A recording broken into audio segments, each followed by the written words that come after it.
and welcome to another spine-tingling episode of Sonic State... Spine tingling? Why did I go with that? Another episode of Almost Every Sonic over on Sonic Stadium Switch. I am going to spend 2 seconds to try to remember how to rebroadcast this over at my thing. My apologies. Spine tingling, huh? Yes, my spine is tingling. Is your spine not tingling? No, Alex this isn't Peel? remotely scary. Well, I mean, your spine can tingle for multiple reasons. Oh, I guess if you got, like, I don't know, back pain or something. But my back's fine. Good. Man, I always love that opening. I'm still kind of impressed you put that together. That takes some talent. I mean, that's a series of sounds of you trying to get a microphone working. No, I did move my iPad a little bit, but that should not be affecting the microphone any. Oh, wait, why am I hearing myself echo? I imagine because you're probably hearing... This is... I'll do what I can about this. Hopefully it's just a matter of reasons. Technical reasons. Very, very technical. Yes, technical reasons. They're so technical, but I shouldn't go on here. I should just make sure I'm hosting it on the Spin Dash channel. Which I should remember so this is the still word showing host. on Spin Dash, huh? It can do both. Yeah, and good evening, Saber. It can do both. And good evening, Saber. Now I'm hearing both because I have another window open. Okay. Okay, good. It only took forever to get this working properly, but that's okay because I am actually sincerely glad I'm able to do this at all tonight.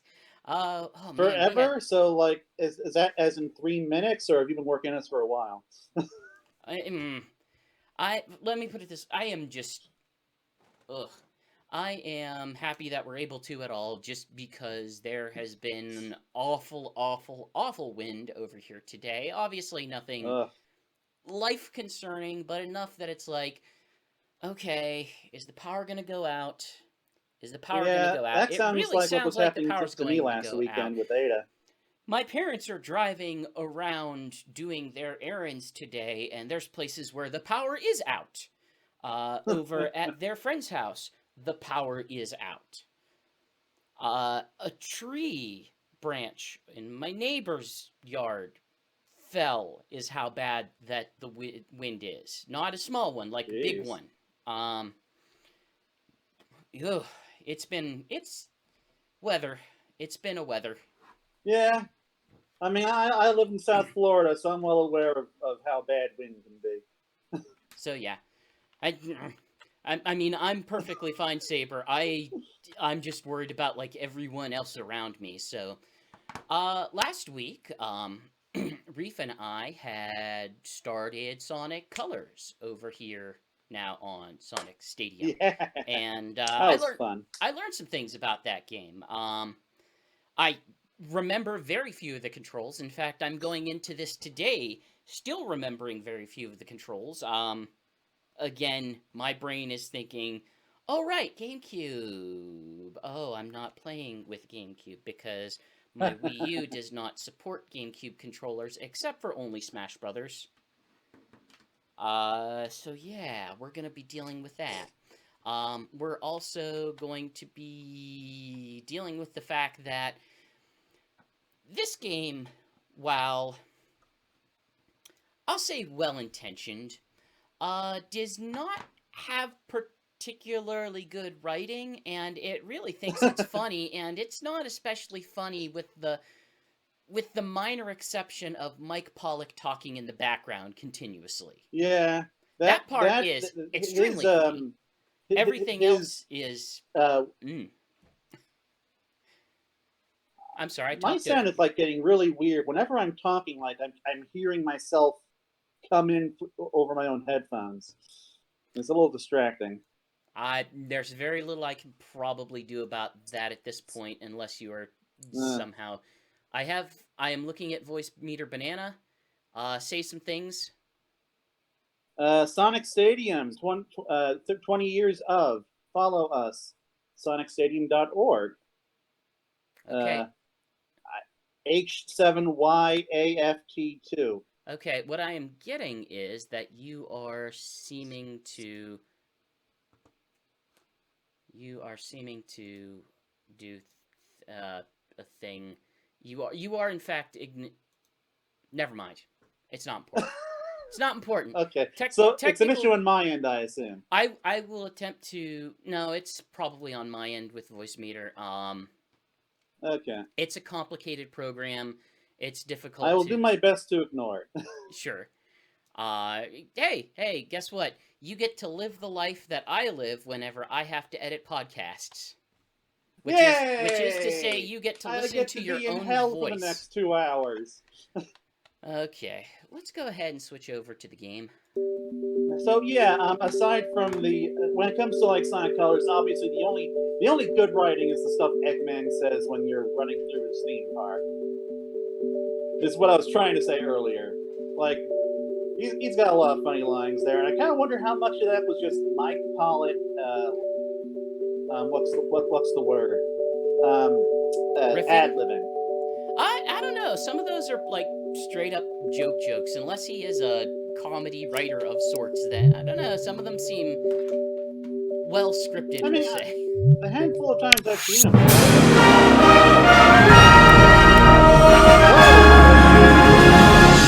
The game audio is not coming in well on my end.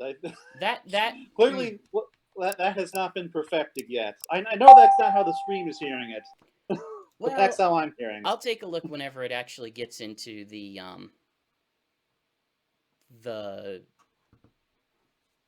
game consistently, and I'll keep an eye on the audio mixer. So, do we have any other listeners aside from Saber tonight? We've got people. No one in the chat. No one who is actively speaking in the chat. Sega. We'll say. Not that I mind. Not that I don't.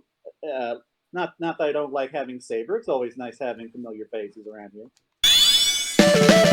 Oh my God.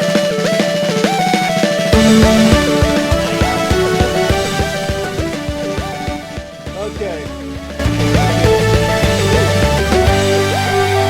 Take off at the speed of I probably like this theme more than most people, albeit it's definitely so far from my favorite Sonic thing. Like, it is perfectly listenable. It's like pure garbage. A perfectly cromulent song. I don't like it in the same way I like the Crush 40 things, where like those are just jams I can bop my head to. This is all like, yeah, this sounds good. I like this. I don't like go out of my way to listen to it, but it's fine. You know what? I think I would rather have stuff like this than Crush 40. I feel like there was the era in which that tone made sense for Sonic. I don't think that is what Sonic is anymore. And I am all about Crush 40 and fist bump these days when it comes to Sonic music. No.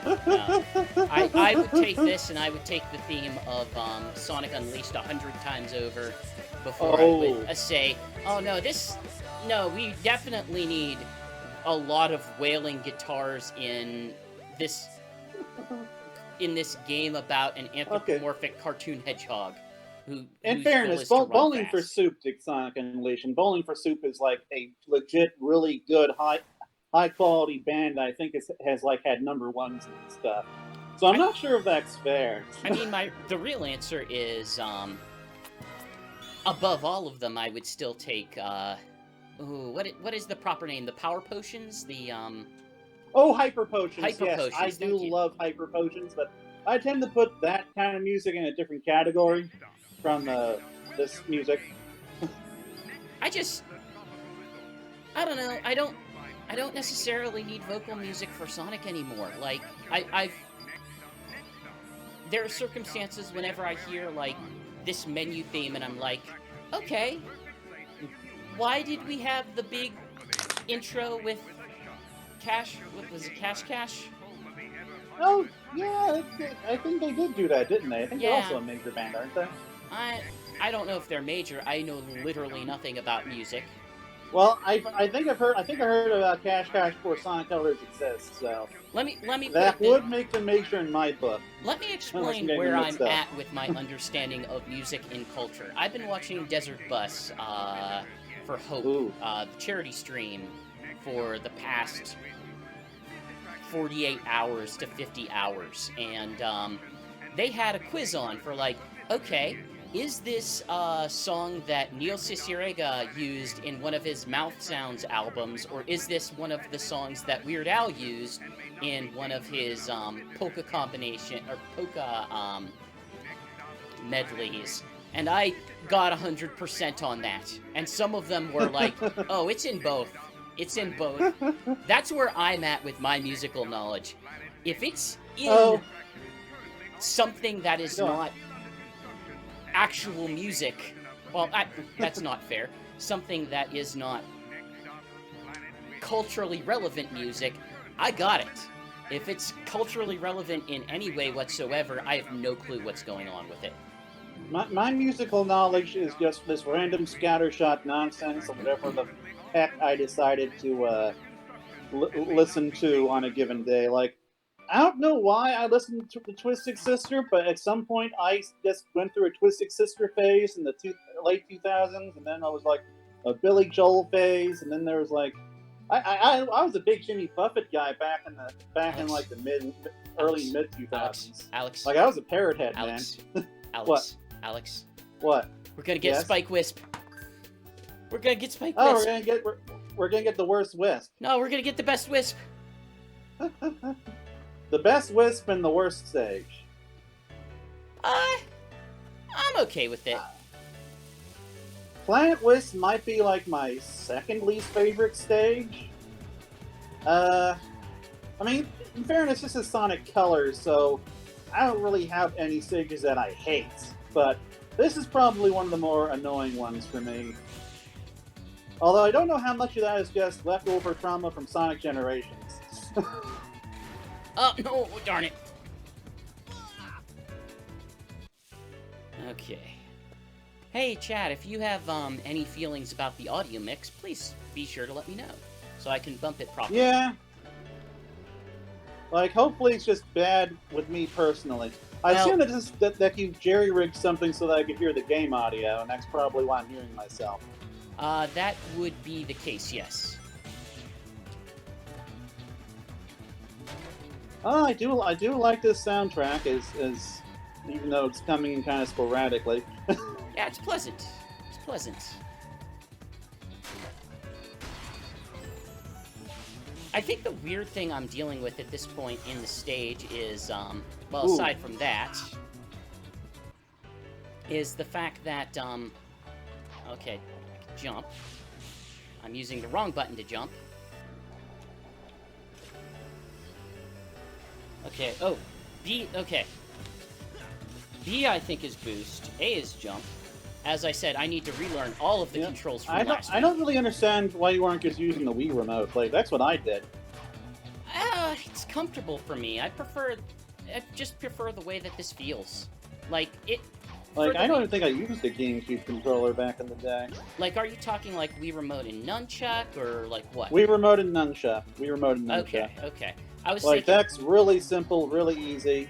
There aren't any motion controls if you need to use that combination, are there? I think you use motion controls to activate the Wisps. There we go. Yeah! Which, that's really no different than using motion controls in Mario Galaxy, doing that spin twist, that spin thing. I'm fine with that.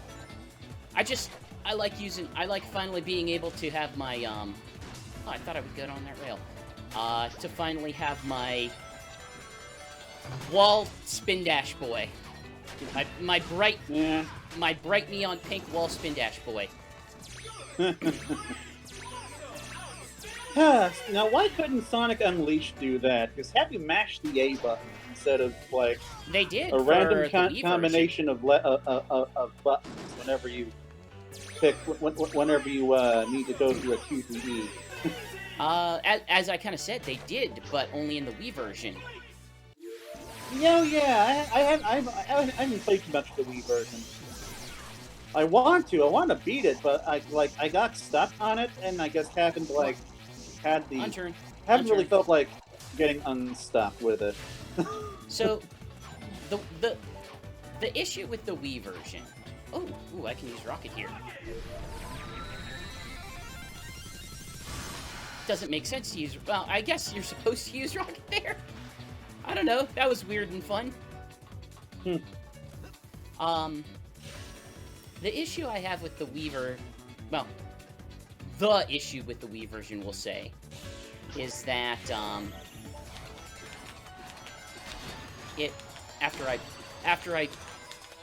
okay, fine. Okay, I That's tried. always really hard to get through. Effectively, the issue with the Wii version is it's built entirely around, well, you get one daytime stage here, and here is a bunch of nighttime stages.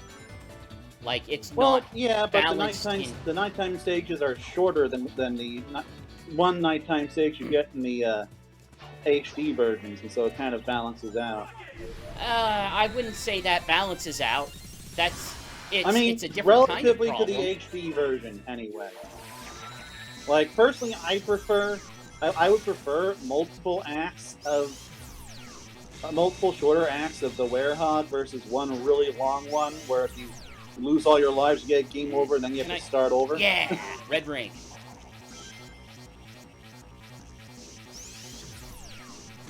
Oh, I shouldn't have gone that way. Let's not do that way. Well, again. at least you finally got the spike. Like, that is legit one of my favorite It's Wisps really in good. this.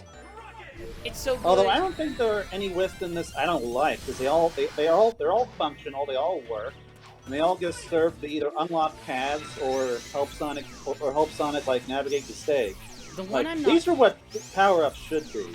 The one I'm not fond of is the one that's exclusive to the DS version. Yeah, I kind of know what you're talking about. It's Fire, I believe. Isn't that just the one where you kind of just get, like, unlimited double jumps or something? No, and there's, like, an explosion or... Wait. There we go. Whew. Couldn't get it for a bit. Yeah, it's something like that. Hey, Yeah. new PB. I've always really enjoyed Hover in this. Hover's cool. And- Hover's just this weird... Oh, good. It bounced long enough for me to get it. Drill is really good for exploration. Like, that power up can free my really children. open up whatever levels you got it in.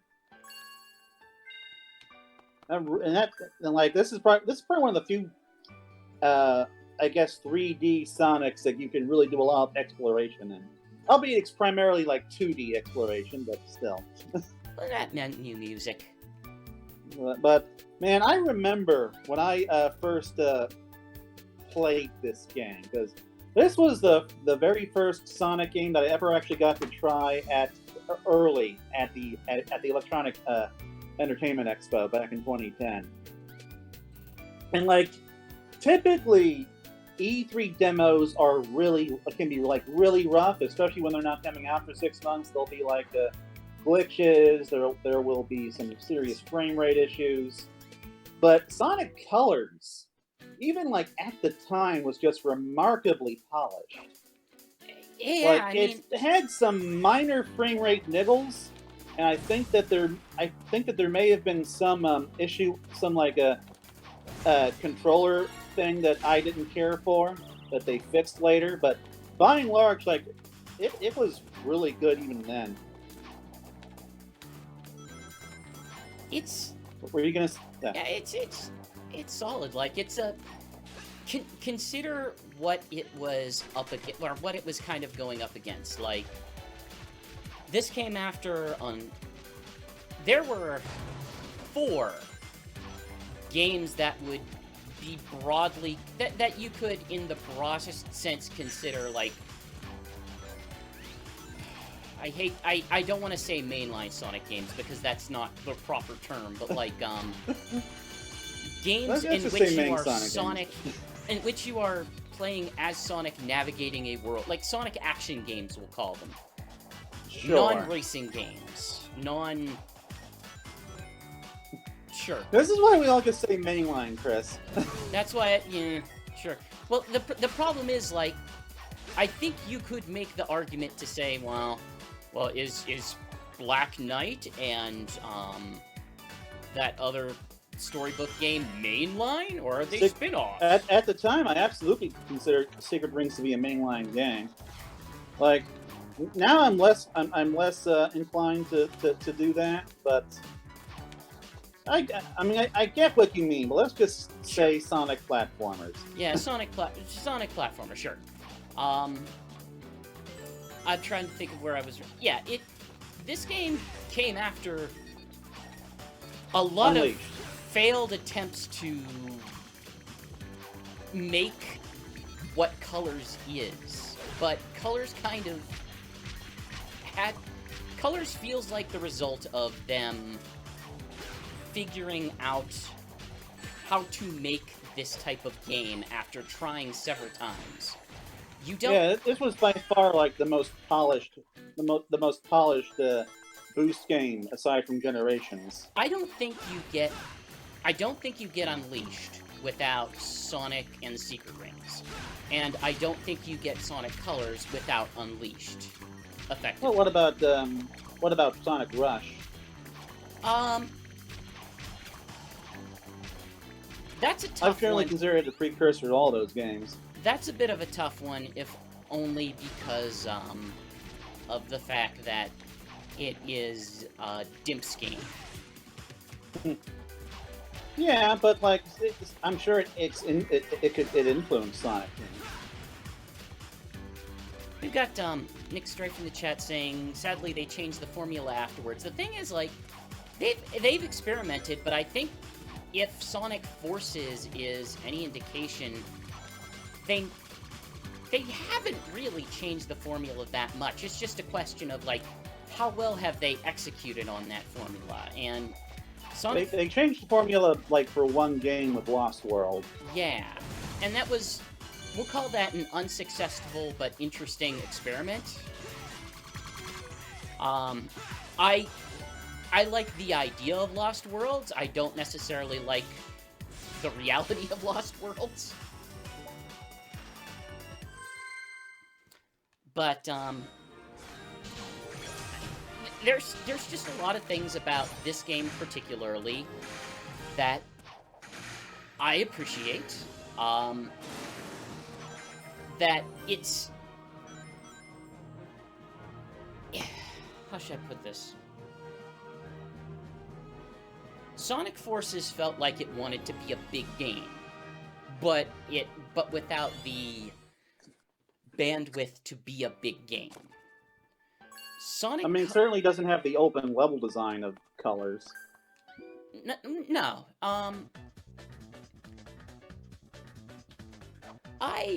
Sonic Colors feels like it's able to do more with less, and I think part of that is just because of the fact that it's on Wii, which literally means that they did have less to work with and did not necessarily have to make HD graphics for it. As I recall, this game was made in like 18 months. That's it had a pretty brief development period. And honestly, the big difference for it is, like, you can see moments where they reuse parts of just the level. I mean, yeah, like they basically built a bunch of level assets and then spread them across 6 acts. And then they just remix it. Like, yeah, there are reused parts of this, and you eventually get to go through all of them. But they have enough, we'll say, like, reusable elements that they can just say, okay, well, now there is a 2D navigation section where... Take these blocks, for example. Like, they can just put blocks here. It's fine. Yeah. certain areas of this game do kind of feel like they were just built in a level creator. Honestly, like, I'm fine with that. Like there's enough quality in the level design that I don't really mind those bits. I mean, I know that this isn't a universally held feeling, but I like the new Super Mario Brothers series, and many times those games feel like they were made in some form of level creator. They still rely on the tile-based system. At least some of them literally were. Times. Yeah.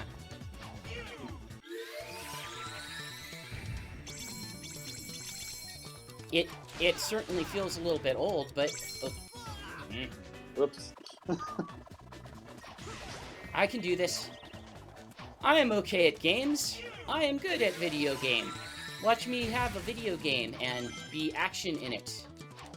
But I don't think it's any coincidence that Sonic games are kind of at their best when Sonic Team finally figured out how to like fit the triangle through the square hole and get Sonic games to be longer than a couple hours without like making just lots of filler. I think Sonic Colors and Sonic Generations both kind of managed to figure out how to do that. Yeah, I'm gonna die. Very different ways. I thought I was gonna die with that, and by gum, I did kill myself. Okay. Like Sonic Colors was able to accomplish that by just like using the Wisps for some slower level design, and also just reusing a lot of level assets so that they could make lots of acts. Sonic Generations managed to do it by just including classic Sonic. Well, unfortunately, Sonic Forces attempted to replicate that. So, the thing I will say about that, like, what I feel Colors does that is not. Oh, darn it! Uh-oh. Darn it! Good thing I have 14 love. So, the thing that I actually really enjoy about this game is the fact that it really does seem to think about what you can do with these Wisp abilities. They're not... They only augment Sonic. They don't, like, overtake the natural Sonic gameplay often. Yeah. But they do demand that you use them in interesting ways. Interesting platforming ways. I'm not gonna... And that's ultimately how Sonic Colors was able to work in a way games like Sonic Unleashed and Sonic Adventure couldn't. Because it's like the... Sonic Unleashed? Or Sonic Adventure? Well, both of those games tried to incorporate like alternate forms of gameplay to extend things that just took over the game for a while. Fair enough. Yeah. Whereas in Sonic Colors, they basically just made the gimmick a power-up. I'm surprised to hear the criticism of Sonic Adventure coming from you. We'll say. I mean, I still love Sonic Adventure. I just see where Sonic Team, where the flaws in Sonic Team's thinking with those games, which was, we need to extend the gameplay as much as we can. So why don't we make people waste 3 hours playing? Okay, an hour and a half playing a gigantic purple fishing cat. Well, don't worry, it'll be those a meme games in are all several about. years. Recycling assets and levels in order to extend the gameplay and make it like 10 hours. Well, I guess my question becomes, I believe, what was the argument that those stages for Big are designed to help you really sit and appreciate the way that the levels look and feel or whatever? That sounds like something they say, but I don't think I remember them actually saying that. Okay, I must have. I think they just wanted. If I remember correctly, Big the Cat was just supposed to like be a relaxing break from the action gameplay. I think that was it. Okay. kind of like how Marvel Garden, or sorry, the Marble Zone in Sonic 1 was basically specifically designed to slow things down for the player. It does do that. No question. I would say, like, there... Let me just get through this part so that I And don't for the die. record, Nick Strife, I love Big the Cat. I just don't love his gameplay. I have no strong feelings of him. I just have annoyance. You have strong feelings about his memes. Oh, I somehow missed a loop here. Oof. Oh yeah, this was one of the more annoying levels for me. Yeah, it's... Oh! Okay, wait. I got this. I know what I'm doing. I definitely know what I'm doing. Absolutely, 100%. Okay, so that's gone there. In fact, I could skip this and just take this up. Okay. I'm gonna slow down a bit to make sure I'm doing this properly. Oh, no, it actually wants me to accelerate. Fine then. No, laser, other way! Other way, Sonic! No! No! Nope. No! Now, see, I don't see why they couldn't just let you turn around. That is a design flaw. Well, it's fine. Oh, hey, more laser down there. I think I can get more laser. Good. Good. Okay, can I laser up here? Yeah, this is not... I want to emphasize, like, this was a very good game in the context of, I want to say, like, 2010? 2010. Yeah. Yeah. I don't This think I was can like one of just a huge number of great Wii games that came out that year. Like, as a Wii owner and as someone who got to go to E3 and spent a lot of time playing those games, like 2010 was really just kind of like the final renaissance year of Wii software development. Right. It just... Like, you had... Sorry. No, I was gonna say, this... What this was, to me more than anything, it felt like this was Sega looking at the Wii and taking it seriously is the wrong word for it, but it felt like, we are making an actual full Sonic game for this rather than something that is vaguely a spin-off. Yeah. Because this legit feels like an actual Sonic. In fact, so much so that they took a lot of... They took elements from this game and just said, okay, well, we like this, so we're just going to be doing this going forward. This game was... got a level in Sonic Generation, so they definitely saw this as a mainline title. They decided we're just going to have Wisps going forward.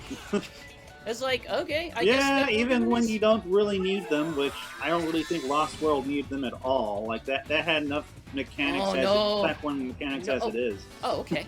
Somehow I got here. And then there's the ring. Good. Well, congratulations. At least you got one of the red rings. Okay. There's the rocket here. I'm trying to think of what I can do with that rocket. This is probably a big criticism that you could wage at this stage, particularly, is that, okay, what do you do here? What can you do? Oh, you can go on a rail is what you can do. Oh, no! Oops. Whoa! That was close. It's a little confusing having that type of verticality. Hey, wait. Whatever sends you up. Oh, okay. Oh, do I have to point it manually? I didn't think so. Of course, I've been playing Sonic Unleashed lately, so maybe in Sonic Colors you do?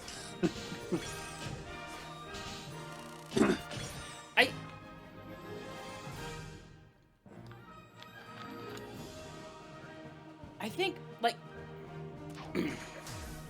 like, the thing that I would take away from Sonic Colors, and in light of some of the other... Oh, cutscene time, I guess. Ooh, cutscene. As alien as this place is, there's something very Eggman-ish about it.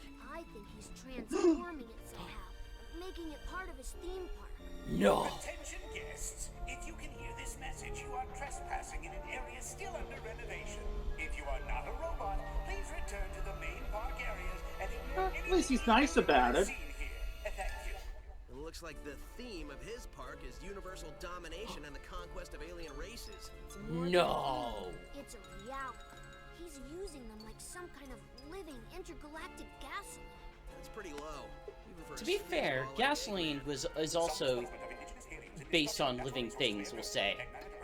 Yeah, but things are dead. He's making them actively suffer. You getting any of that? Yeah, they're totally freaked out. What he's saying Sounds like is they're in shock laser. because of public Repeatedly. transportation and a loony nurse. Oh no, wait, scratch that. They're in shock because of their planet's Man, strange I would love if transformation Wisps and were having like them fly Pokemon across the universe. and they just said their names in that specific Roger Craig Smith yelling voice. So it'd be like CN, CN, CN or something, or No, it's just like, say it once, laser, and suddenly that's oh, a paragraph yeah, of laser. text. It was. It's all intonation. Dude, I'd get two. Now, if everyone will excuse me, I'm going to put a stop to these. Man, Yeah, man, these Sonic's- graphics were Sonic gorgeous. Strife, or Sonic, Like, Nick Strife in this chat is this is brings kind up, of like how this is kind of like Super Mario Galaxy in that even though it's clearly using center definition graphics, it just still looks great. it has a good style. Like, it's style versus graphics, and in this case, style wins out. Nick Strife in Yeah. chat brings up a decent, a legitimate criticism in this game, is that Sonic Colors does have some weird physics in that Sonic feels like he doesn't have... He has weight in some periods, but sometimes he has weight, sometimes he doesn't, and he can feel a little bit floaty at times. I don't think I remember encountering something like that. It's not... It's the way that he feels when he's jumping. Like, it doesn't... For it to be a... Ooh, wait, I think there's a... Yep. It's along the lines of, like, if you take a look at the way he jumps, it has a weird arc to it. It's a bit floaty. It seems to, like, go... I guess the way I would describe it is, like, you can go up pretty slowly, but you go down relatively fast. Huh. That might Sonic not Colors be the... generally has one of my favorite jumps in the franchise. I mean, I would say it broadly works for the game that it is, but it takes getting used to. Like, especially compared to, we'll say a Generations. Like, Generations felt a bit more honed. On a lot of fronts.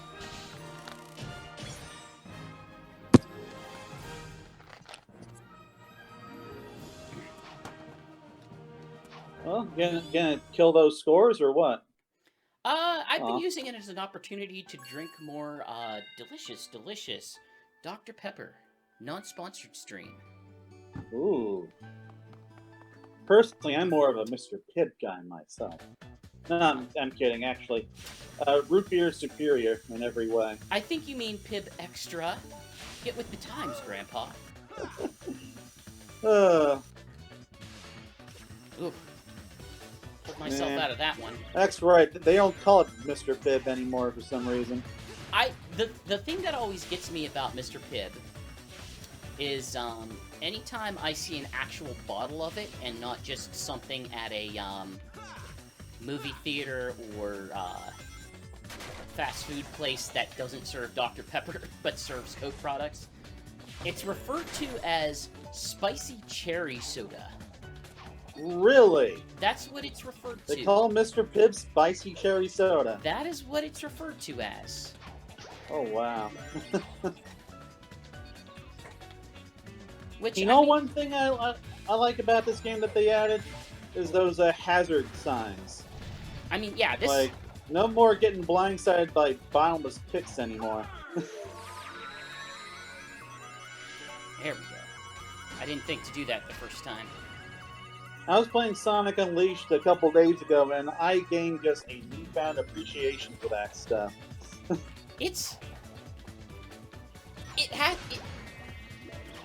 That's kind of the weird secret about Sonic is like, you can have Sonic be a better experience overall if you just design for it. Like, if you...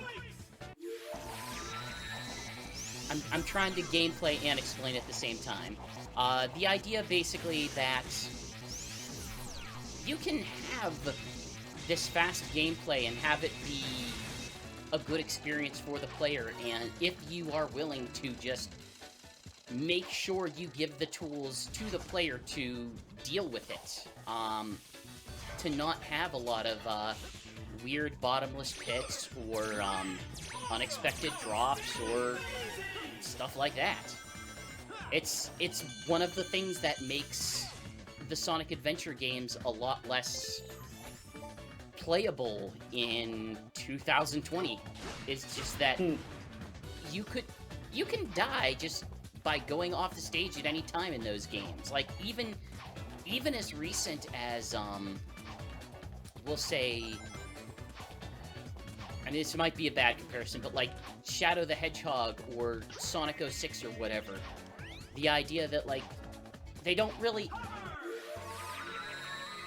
They demand that you, oh, jeez, darn it. They demand that you, have a proficiency in these levels that they're not really giving you guide rails to deal with the pace that they expect you to deal with it. And this... Oh, darn it.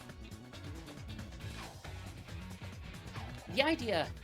So, Sonic Adventure introduced... I can go even further.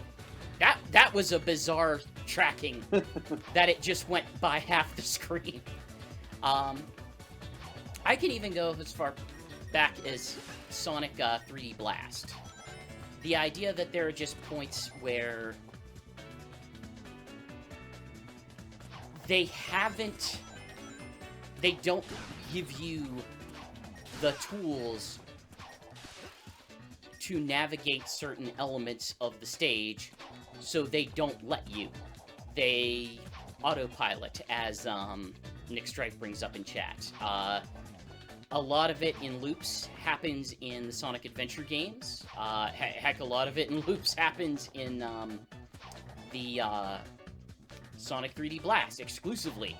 You cannot manual yourself through a loop in that game. It's always, well, go through this highly structured section where you put you on a zip field, opens up gates. Until you get to the other side of these gates, you don't get to have control. I mean, that basically does a level transition, isn't it? Yeah. Sonic Colors still has that.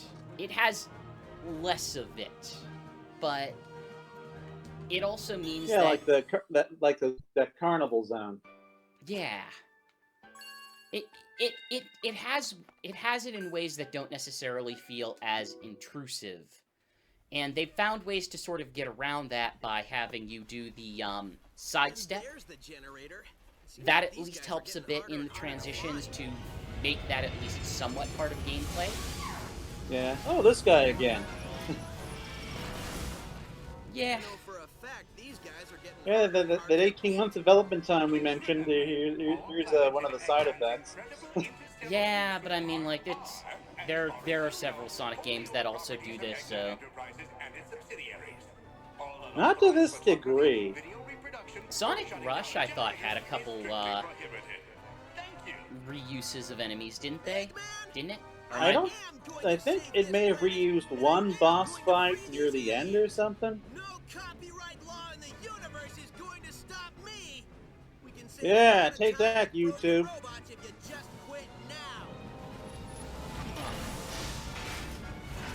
Someone wrote that and thought it was acceptable. and oh boy. So, fun fact about the writing in this game, or at least I think it's a fun fact. It's been hard for me to find like concrete evidence on any of this. But as I understand it, Sonic Colors was primarily written in Japan, and the Happy Tree Friends people just kind of came in near the end to help with the translation. That's not surprising. Like I said, a lot of the animations and types of humor I saw in it were very much along the lines of an American storyboard art or a Western storyboard artist would not. That was fast. Yeah, I am okay at this boss specifically. I also got an S in the other one as well. Or an A or whatever. But, yeah. Anyway, you're saying something about American storyboards. The Western storyboard artists would not have made some of the character animations that this game has.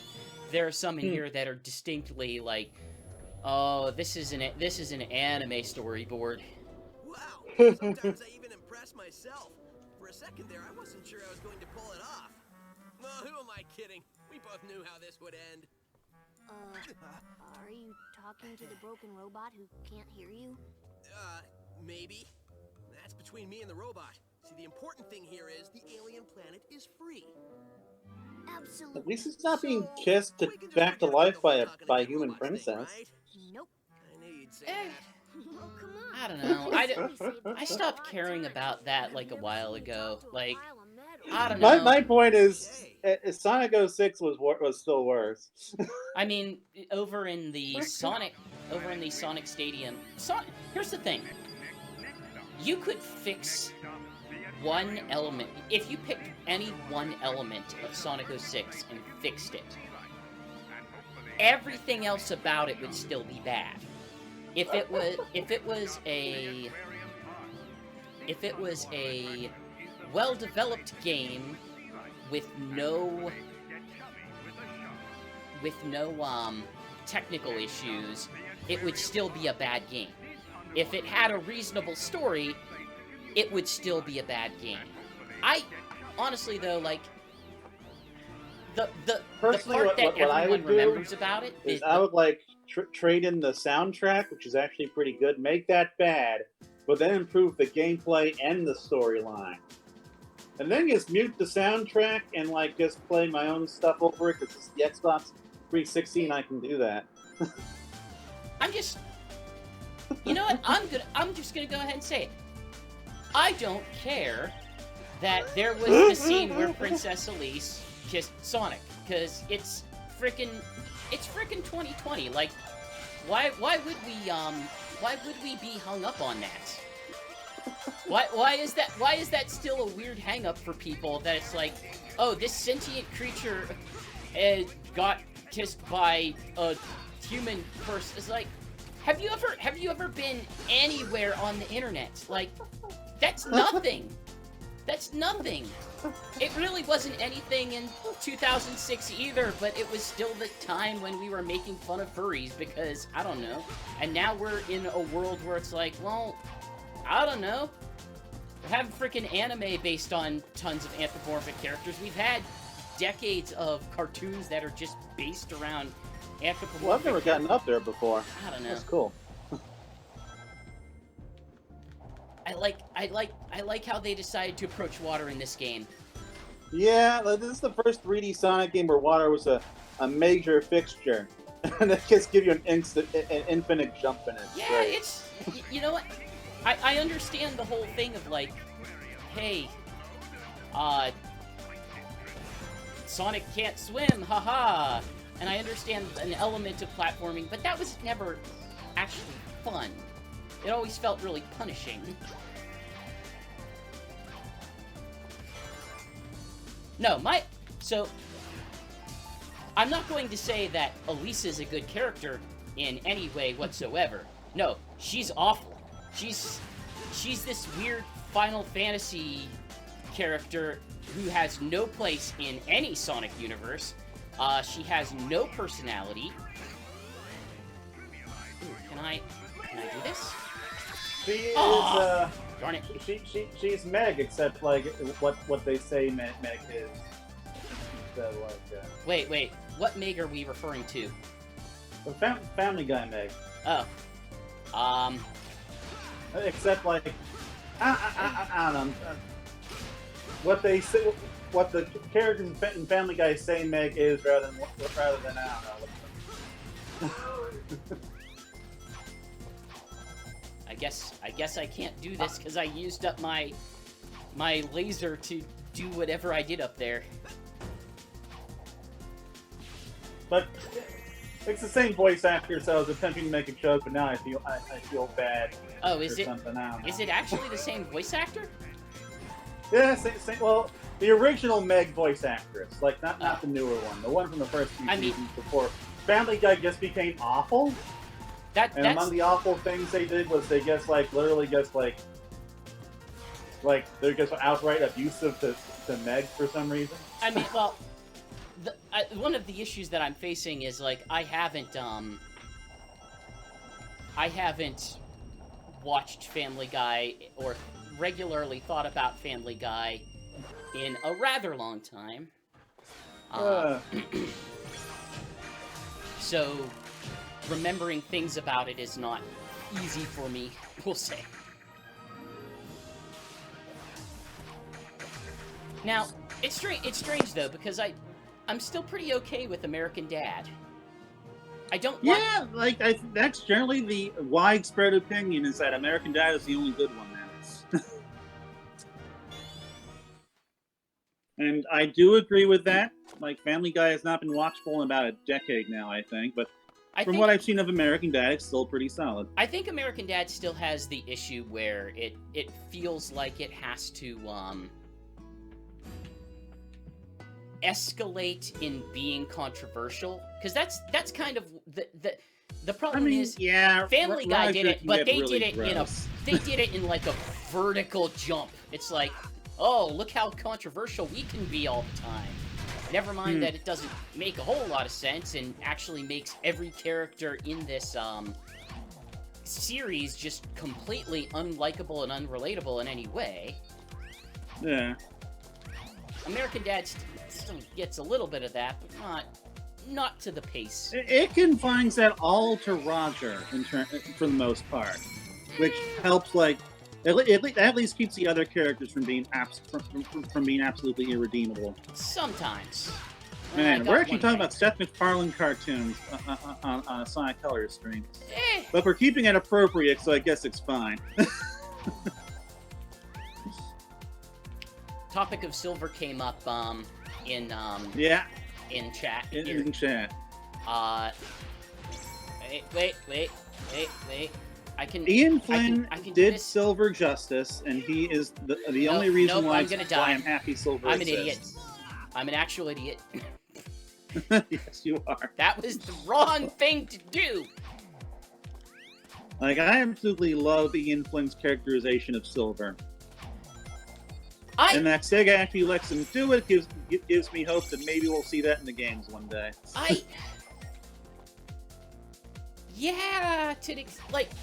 The problem is, like, I couldn't tell you anything meaningful about him in the IDW form. But then again, like, I can tell you very little about these characters in their IDW form. I don't think it's been very character developy except for very specific circumstances. In late Archie, yeah, you know what? I think there were some cool ideas about that. I like that they used one of the Adventures of Sonic the Hedgehog characters in a completely different context to... Oh, Breezy, right. No. Wasn't she, No. I don't know if you remember this. Breezy? Well, okay, they did. They used her. They used her in that new thing. What I'm referring to is, in the future, Silver hangs out with Professor von Schlemmer. Oh yeah, I forgot. I think that's amazing. I think that's. I mean, number one, that's my dumb brain fan. That's Chris dumb brain fan service. It's like, oh, you're going to take this weird thing that I sort of like, and you're going to twist it in a way to make it way more like... I guess I'm going down here. Fine. Okay. Well, it's not the Bears, so I can't blame myself for not realizing that. Yeah, that episode sure does stick in your head, doesn't it? The Bears? Yeah. Why does that specific one do that? I don't know. Maybe because they have that catchphrase. Yeah. Have that catchphrase. We're Oh, the it's- Bears. It's kind of insufferable. And they're also like kind of one of the only effective villains Sonic actually faces in that. Of course, I'm using effective loosely. I guess remember that they kind of sort of beat him briefly, but then he tricked them. I mean, that's the entirety of Adventures of Sonic the Hedgehog. Like, you've described the plot of every single Adventures of Sonic the Hedgehog episode. Look, they came a lot closer to beating him than like Scratching Grounder and Robotnik and stuff. My point. The episodes that I have distinctly in my head are that one, and the one about the music-hating robot. Man, I don't remember that one at all. I should probably take a look at this series at some point just for the nostalgia. Oh, you know, another one is the one with Tails' obviously fake robot parents. That one too, yeah. It's not that I have anything distinct to say about that series. It's like, man, you remember that in like a really obnoxious Ready Player One kind of way?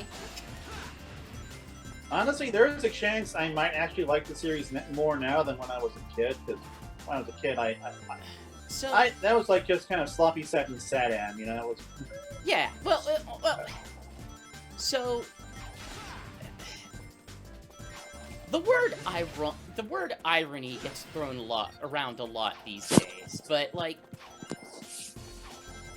the issue that you run into with that is that they made Sonic into a Bugs Bunny character. They just did. That is literally who he acts as, and they have their opponents as a as sort of, we'll say, an Elmer Fudd-esque duo who are not particularly competent in doing what they do. With they have great voices. I could honestly say that the Robotnik in that is equivalent to like a Yosemite Sam type character. The thing is, though, the animation in it is just so weird. Like, yeah, it's kind of like Discount Ren and Stimpy. Yeah. I'm not a huge fan of the animation in Ren and Stimpy, so I'm kind of happy it's not like that wacky, but it's also just like, from just a pure animation standpoint, also just isn't as good, I don't think. No, absolutely. Like, no, Deke wasn't going to pay money for good animation. No, that's not how this works. But man, it is just a really weird looking show that has a very, like, there's a reason why that Robotnik has become the meme. And it's because not only is does he look weird, and he animates weird, but also he does behave in a very weird way. That's right. Then there's Mama Robotnik. That is a popular meme with Ian Flynn and John Gray and the IDW crew. You're gonna have to repeat that for me. Then there's Mama Robotnik. That's the popular meme with John Gray. I don't know, like, I don't care about Mama Robotnik, but I am all about his brother. Oh yeah, Breezy's boyfriend. No, that's Robotnik's son. Wait, Robotnik? Dr. Robotnik is Robotnik's brother. I forgot! I remember all the dumb parts of that show. He had like blue-green skin, didn't he? And he was trapped. Robotnik banished him to another dimension because he has something. I guess you would call it like a fish fetish or something. He would keep fish around him and use him and put him in his pants or whatever. Oh my god, I barely remember that. I almost exclusively remember that. Oh. I think that was actually one of the few episodes I watched somewhat recently. By recently, I mean like in the last 5 years. Like, neither of us is going to say, no, this is a good cartoon. No, it's not a good cartoon. It's just a very bizarre cartoon. It's like the Rocko's Modern Life of Sonic cartoons or something. Like I think that's the best comparison I could probably give you for it, is because... Oh, you don't like Rocko's Modern Life? No, I love Rocko's Modern Life, but Rocko's Modern Life is all about, here's characters acting in... Can I actually go this way? Okay, yes I can. There. Yeah. Rocko's Modern... Oh, I have Drill. I thought I had, Rocket. I was very confused. I'm not going to be using Drill anytime soon. Or I could use it here. Drill's useful in the water. Yeah. I was just thinking, well, why would they give me Rocket underwater? And it's like, oh, because they didn't. But yeah, if you think about the way that Rocko's Modern Life looks and how the characters act, and sort of the weird storyboard type animation that they have in regard to that. Hey, shark missiles, retro. Those are from Hydropolis, Hydrocity. Yeah. Hydro City. Personally, I prefer Hydro City. But I know some people like to go with Hydrocity for some reason. It depends on, I guess it depends on, like, how you feel about that stage. Do you feel it's a Hydro City, or do you feel like it's a total Hydrocity going on? I think it's probably the best water level Sonic's ever had, so I'd just go with Hydro City. Oh, this guy. I'm trying to think of if there is a better one. Is there a better Sonic water stage? I might have to agree with you on that. Wait, you're asking me to... Okay, you're asking me to boost. Do you want me to boost at a specific time game? Because I thought I did. There was maybe that one Sonic Rush stage that got a representation in Sonic Generations. But, like, I'd still probably rate Hydro City above that.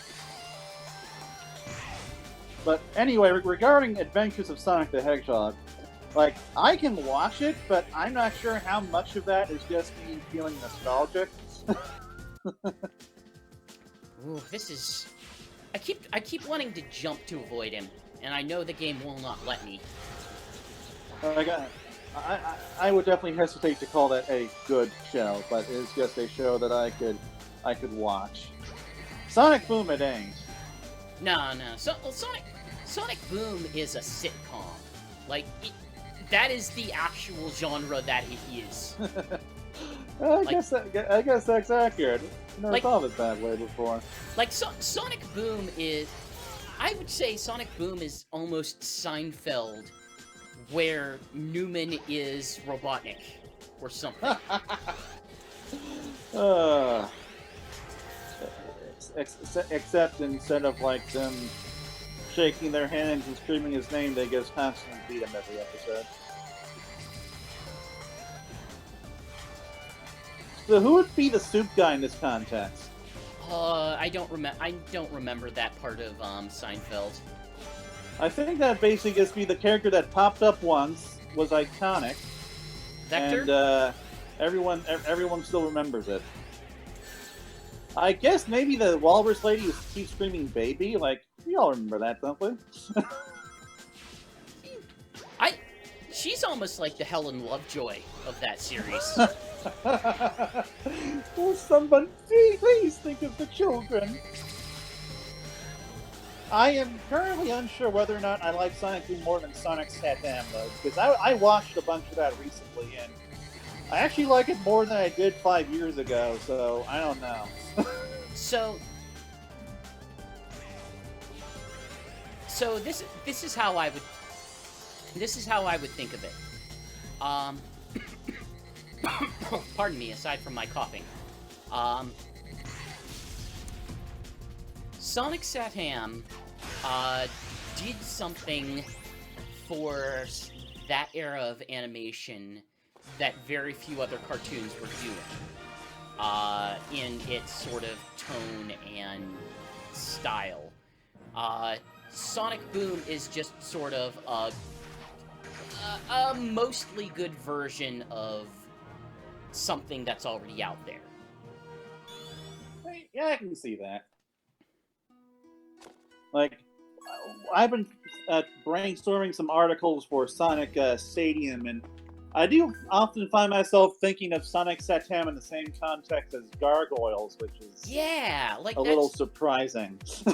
That sort of like willingness to tell a somewhat serious story, specifically in that era of 90s animation. Specifically whenever cartoons were most interested in just achieving after-school status. Oh, darn. I did not jump properly there. Like, there's no doubt that Gargoyles had more of a budget, at the very least, but, which helps it in other categories as well. But I don't look at either of those series and say, well, you're really interested in pursuing syndication. Yeah. In the same way that I would to draw the comparison, like Adventures of Sonic the Hedgehog was. Adventures of Sonic the Hedgehog. That literally was syndication. Exactly. Where do you sit on Underground? I think there are some good episodes in that show. Oddly enough, mostly involving the weird-looking green hedgehog, but by and large, it's probably, like, at least one of the worst Sonic cartoons overall, if not just the worst. It just depends on how I'm feeling about Sonic X that day, really. It's really like, I don't think anybody is going to disagree. It's really hard to get over the whole, well, we have to make songs because that's how we're going to make additional money. It's a little hard. For me, it's extremely hard to get over the visual design of that show because it is ugly as sin. Gosh, it is ugly. It is like a very Slate and Dingo, probably the most unsonic Sonic henchman in the franchise. There are technical parts of it that feel very cheap, but oh yeah, the animation's worse than the worst of Sonic Satam. It's not even that. It's like scene transitions feel like it's, well, we bought this very cheap Adobe knockoff that lets us do scene transitions in a computerized way, and by God, we're going to use them. But I think at its core, I still struggle to, like, really hate it. It's not good. Yeah. It has weird ideas. Like, it has really weird ideas, and that don't always work. But it has commitment to them. And that's kind of, in some ways, I kind of dig that. It still has that sort of element of, well, this... Hey, we got fish. I forget what the fish are for. What did the fish do again? I think they either shield you or they help you get around.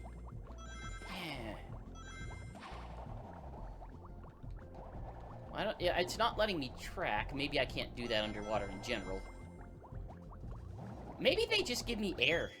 Maybe that's it. I don't know. Like, it really just comes off as a really cheap version of what Satam was trying to do. In fact, in so much as they actually link the worlds in a way. Like, there is reference to, Yeah. well, there is King Acorn, and he is involved in this, and it's almost like an alternate timeline sort of version of it or I something. don't think Sonic Underground has King Acorn. It had, like, They have statues of him. They have Queen Alicia. No, I I mean, don't remember a King Acorn. Oh, yeah, like, there are statues of, there, I think in, like, even the early, even in the title sequence, I think there was, like, a statue of him that was in there.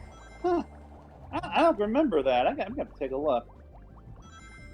Yeah, I think it is to some extent implied that the two worlds are in some way linked or related.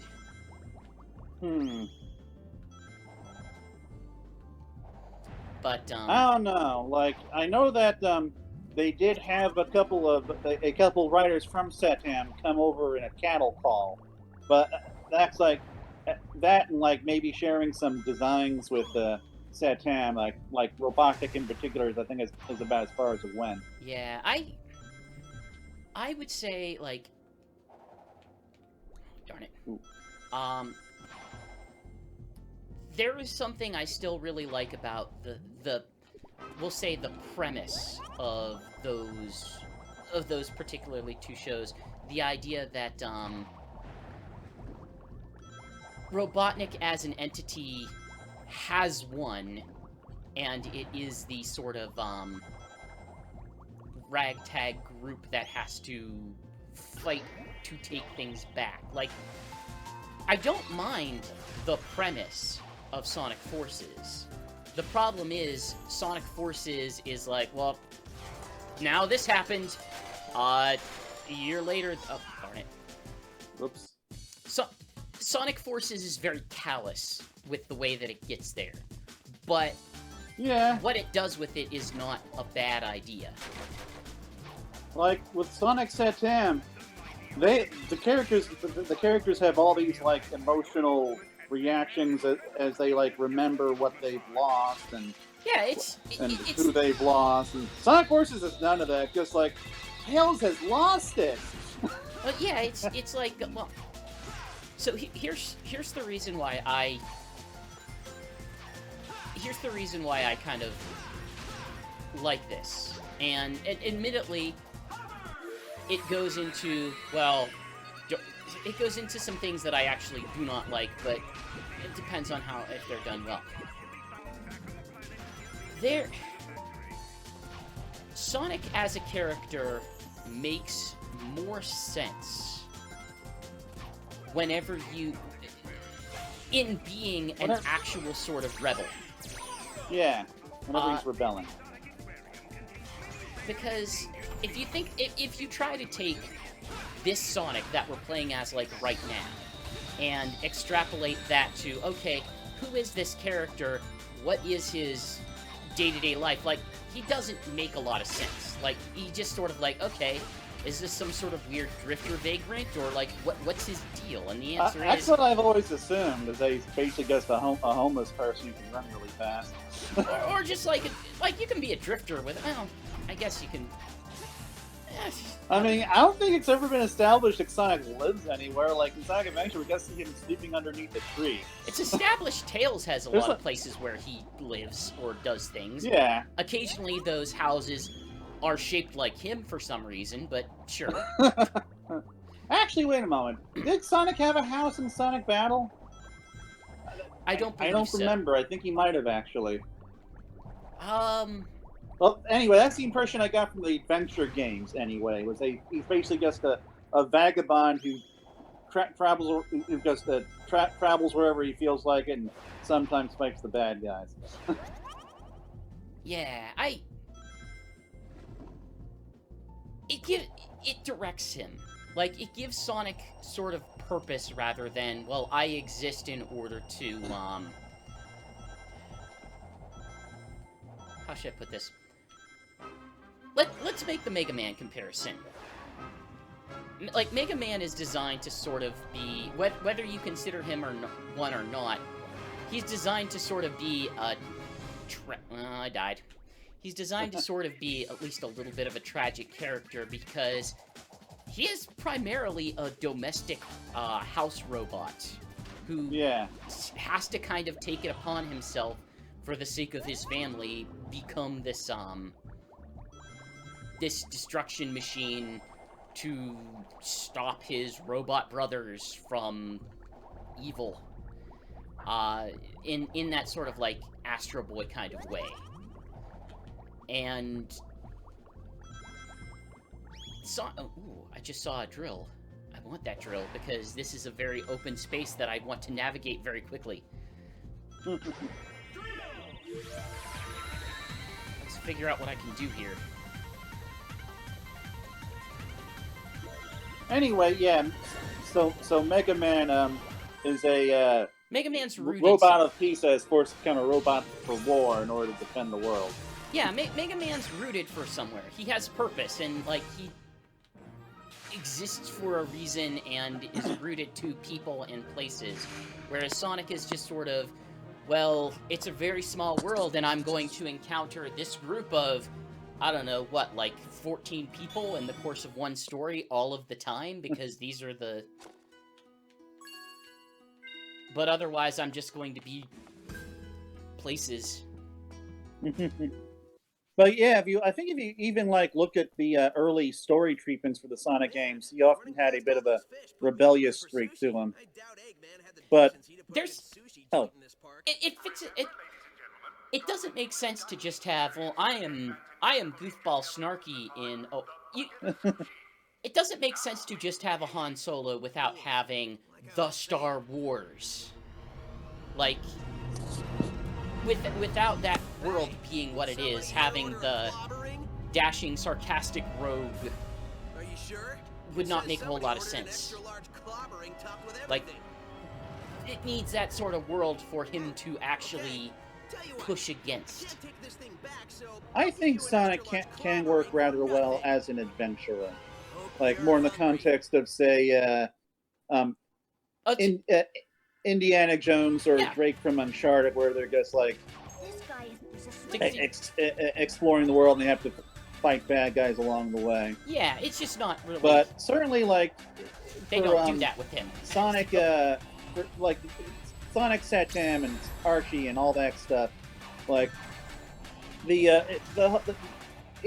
his plot line really does work best when he is able to, like, rebel against authority in some way. That's oddly enough probably something that Western media in general got better than the Japanese media. Like, when you look at the Japanese media, can I cancel out? Can I cancel out, please? I would like to cancel out of drill. I would like to cancel out of drill, please. I would very much like to stop being a drill. Okay, so in Western continuities, we have Sonic the Comic, Archie Sonic, Sonic Satam, and Sonic Underground. All these things, like, Sonic is a rebel who has to defeat Robotnik. Oh. And, like, these are often considered, like, some of the, aside from Sonic Underground, like, these are all considered, like, pretty good representations of Sonic's plot lines, I think. And whereas in Japan, Sonic has always gone the more homeless adventurer route. And, like, well, he isn't homeless in the Sonic OVA, but he is just kind of a guy who needs to, like, be pushed to call for action instead of just seeking it out himself. I mean...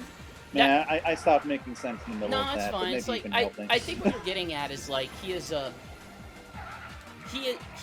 shonen hero, the slightly traditional shonen hero, but without some of the things that go along. Gotta with get stronger. Like, Sonic's not training to get faster or something for like a tournament.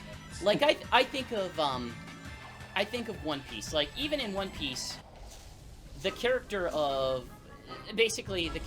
involved aren't that they necessarily want to get better, but it's always in service of something. Like, hey, we are forced to get better, but that's not what we're really here for.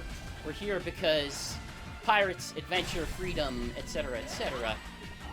And on the way, we will come to this world that's like, oh, the politics in this place are effed. We should do something about that. Let's go ahead Like, and do oh something wow, about like you've got slavery, and you've got like hyper capitalism. I wait for the episode of or the arc of One Piece that's like, okay, but what if universal health care? Just what if? I mean, I don't know. Maybe didn't Chopper's arc have a little bit of that?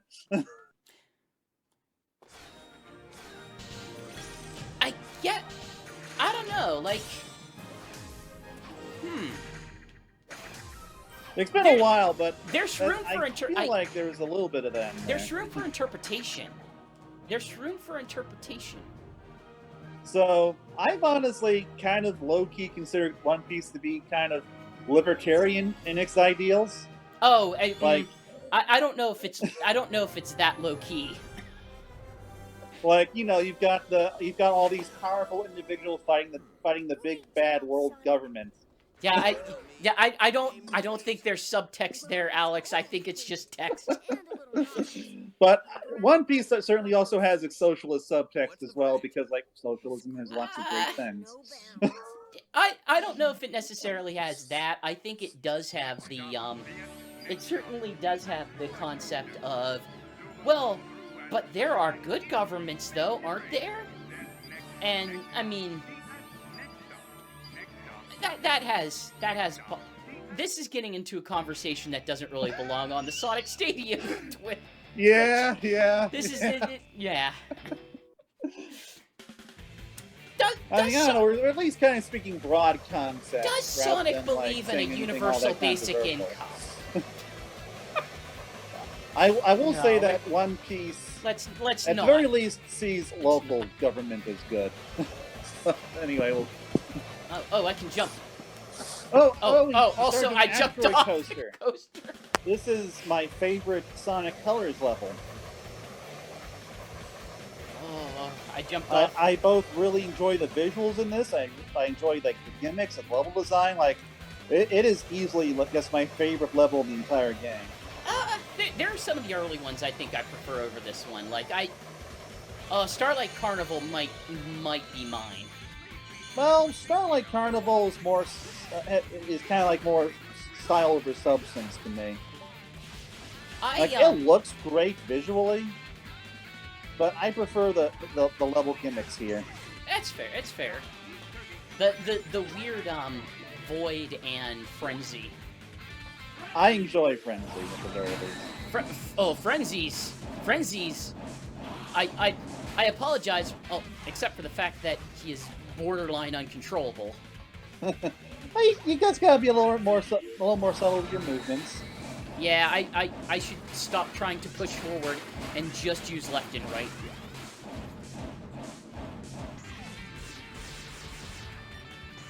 But this has a couple different paths, which are a little more fun to access for me than some of the other levels. Wait. Am I? I'm pretty sure that coaster kills you. Yeah. Yeah. I need to not be on the death coaster.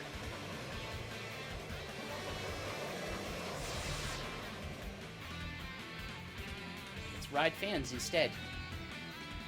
Ooh, and the soundtrack also kind of gives me a bit of a Sonic Adventure vibe. Yeah, you see, that's one of the things I don't much care for. Like Again, no, I like the Sonic Adventure soundtrack. Here's the thing. So I enjoy Specifically, that. Sonic Adventure 2, though. I like Sonic Adventure 2 soundtrack as well. I found that the things that I liked in Sonic Adventure 2 soundtrack aren't necessarily this type of music. It doesn't. And now, you actually you. have like multiple paths you can take with homing in on those asteroids. I mean, I enjoy. If you appreciate the set piece design of Sonic, like this stage certainly has that. Yeah. It's like, oh, this is a weird thing. This is But this is the whole game that takes place in space, but this is like the only level that really feels like a space level. I almost. Come on, stage. Come on, stage. I was right there. I believe in you, Chris. Ooh, Fine. maybe I don't believe in you. Fine. Let's just frenzy. Eat them all. You know, one key difference between this and the DS version is that there's actually a character called the Mother Wisp, which I'm sure you might remember from Team Sonic Racing. I do. That's like the canon mother of this entire race, and it's missing from the console version of the game. I mean, the DS version is ostensibly a completely different game. Like, it's Sonic Rush 3. And I also think it's the weakest of the Sonic Rush games, but that's a conversation for another time. I really do wish they'd bring Blaze back in something like this. Well, I mean, so this gets this gets into the conversation of like, okay, how do you effectively use Sonic characters in a modern Sonic game? And the answer is that they haven't for a fair while. When was the last time they used multiple characters effectively in a Sonic game? I mean, Sonic Rush Adventure, like, play both Blaze and Sonic, and it was fine. Let's say I really liked it. Very specifically, a Sonic team, we'll say at least partially 3D Sonic game. I guess Sonic Generations, like Classic Sonic, qualifies as a different character now. That's, you know what? That's actually probably a better argument than I could have thought. A better argument than I could have thought of. Yeah, makes sense. But like when it comes to Blaze, they literally could just make Sonic levels where the character plays maybe slightly differently. I mean, like, this isn't like Sonic Adventure where the character needs to be have a completely different gameplay style. I mean, you're effectively making the argument of, yeah, this is how you actually give the player multiple character choices in a Sonic game. Is not, well, we need to make sure that they have their own unique thing. Like, this is it's the dumb argument that what's his name? I'm just gonna skip these two now. That. Whoops. I'm getting frustrated. It occurs to me, you do not have those hazard signs on. I turned them on, I think. Oh, there should have been one there. Huh. Anyway, so someone said that all the characters have to play differently? Why am I... Dr. Shizuka? No, why can I not remember Miyamoto's name? Miyamoto is who I was talking about. Shigeru Miyamoto. Whenever he was talking about, well, why can't we have, like, Wario and Waluigi in the new Super Mario Brothers multiplayer games? It's like, well, if it's Wario, then he has to fart. And it's like, no, he doesn't. Why? That, like... He didn't fart in Mario 64 DS. He didn't fart in any of the Wario Land games. Like that, he may have some unique things, but people aren't this going sounds to like when Shigeru Miyamoto said, "Oh, we can't have Princess Peach because we have to animate the dress." Yeah. Like this argument doesn't actually make sense, but like that. I'm not saying that Sonic Team is saying this, but I am under some level of suspicion that they feel like if we have to have multiple characters, this is the way that we have to treat them. Whereas... Well, in fairness, Sonic Forces had Shadow the Hedgehog, who was basically a Sonic clone. But he, got his own episode and stuff. But Shadow is... Aside from that, he was also an alternate playable character in the Sonic stages. The one compliment I will, without any nuance to this statement, say that I really do not like Sonic and the Black Knight. I would argue it is my least favorite Sonic game. I strongly dislike that game. However, the one compliment that I will give it is that it did seem to fundamentally understand how you could do, or should do, multiple characters in a Sonic game, which is to say you don't need to build stages around them, you need to build fun things for them to do in the existing stages. Of course, Shadow the Hedgehog was still borderline unplayable in that game. Yeah. Like, I'm not even by the standards of that game. Yeah, I am not saying anything about that game is particularly good. That game is problems. I beat that game recently, and woof, like the only game that might be worse than that is Sonic 06. Like, yeah, like it is bad. The problem is, I at least to understand that. I will agree with you up to the point where, like, if I'm being honest, it's like, well, yes, it's still probably better on Sonic 06 because of the actual issues that Sonic 06 has. But I would still rather play plot. Sonic 06 than Sonic and the Black Knight. I find Sonic... Oh. Yeah, you don't have the hazard signs on. Yeah, I must not. Well, I'm just curious because I swear... Oh well. I'm thinking about it too hard. But Black Knight, very least, like, I think we can agree it has a better plot, and it, honestly, it's really all I can say. But, So, you know what? I will say that as well. Like, Sonic and the Black Knight doesn't have a bad story. Like, I think the story is okay. I think it's okay. I think the twist in it is pretty okay. I have all of the issues with the voice acting that I have in every other 4Kids era game. I will say that as far as 4Kids era voice acting is concerned, Black Knight and Unleashed are, like, probably represent the best of that era. They are.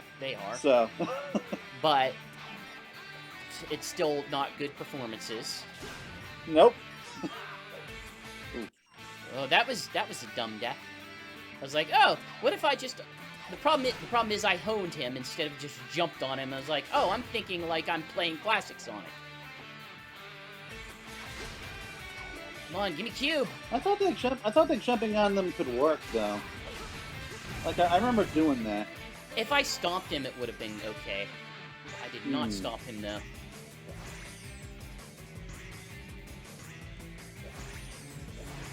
Like, yeah, like, I would love to have a boost game that just, like, let me play as Blaze the Cat and Shadow.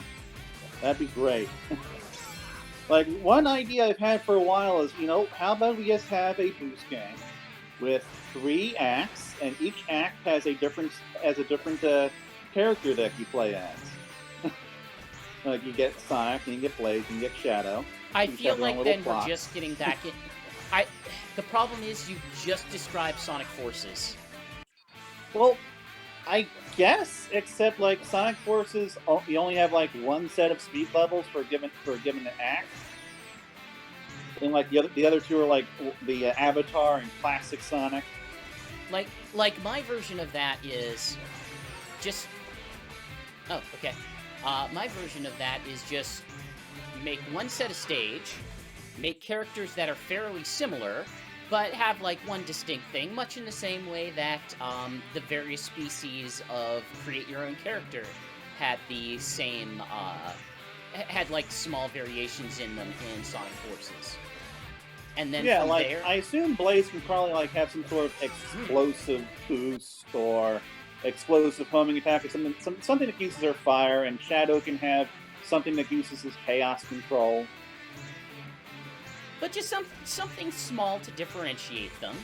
Yeah. Then everyone who feels like, oh, I need my favorite character to be represented will have Well, my favorite character is now represented, so I'm happy about that. And oh, Alex, What? they have submitted to me a quandary.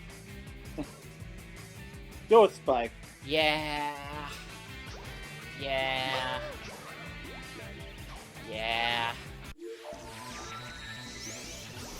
Ah, no! Although, Oh, I wait. think you're supposed to go the other way, aren't you? Well, I'm going this way now. Oof. Well, it's okay. You should have broken that. It's okay, because I got Cube on the way. Oh yeah. Neat. So what do you think of these kinds of levels that are like smaller and more simplistic, I like them. kind of based more around? Cause yeah, so do I. Like I don't want the big want the big levels of Sonic Unleashed. Like that doesn't do. Yeah. Here's the thing. I know you're a score attack person. I am generally not a score attack person. I am generally not that type. I prefer exploration.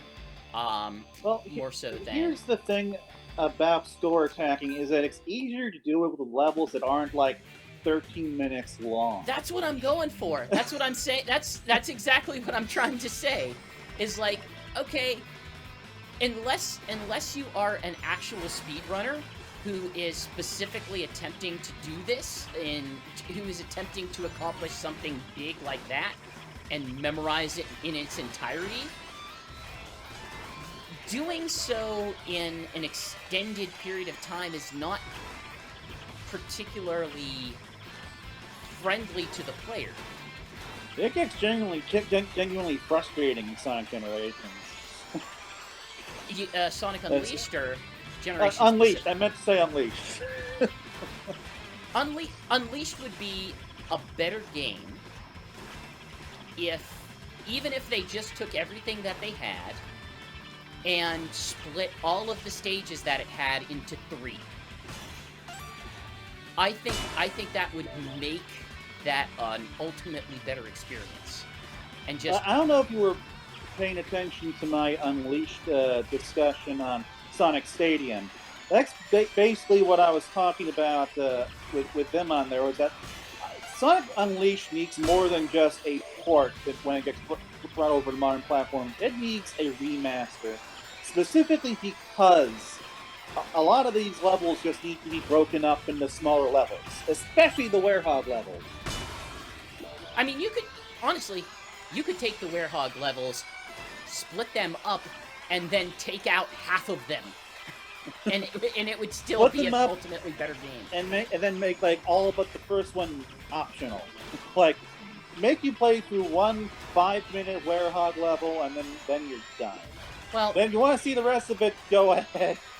So I mean, go play the additional acts. Sonic's Unleashed's biggest issue is like it's a game that doesn't. How should I put this? It's a game that feels that it needs to be bigger and longer than it can be, and it reflects that by saying, well, we're going to gatekeep you in a certain way that is actually not particularly fun. The Sun and Moon medals. Yeah. I was like, is there a reason you want me to do this? Well, because we want it to be I don't know, like a 20-hour game, but we only have about 15 hours of content. Like, so Sonic Unleashed is a game that wants to make sure that you spend like 8 to 10 hours playing it, so that you're not like complaining on the internet that I paid $50 for this and I only got it took me only like 2 hours to get the credits. It's a bad game. The problem, like, that's what Sonic Team was obsessed with. Well, it's not only that. The unfortunate situation is that was still the era of that feeling. Yeah. Okay. How am I getting to the end of this stage? There's a switch that you keep missing. Oh, where is this switch I keep missing? It's to your right. Okay, it's on the right. Okay. It's not very visible. Oh, you are going pretty fast. There it is. I was just like, oh, You got it. okay. What am I doing here? Sorry, I was looking at the wrong screen again, but yeah, That's you fine, got it. that's fine.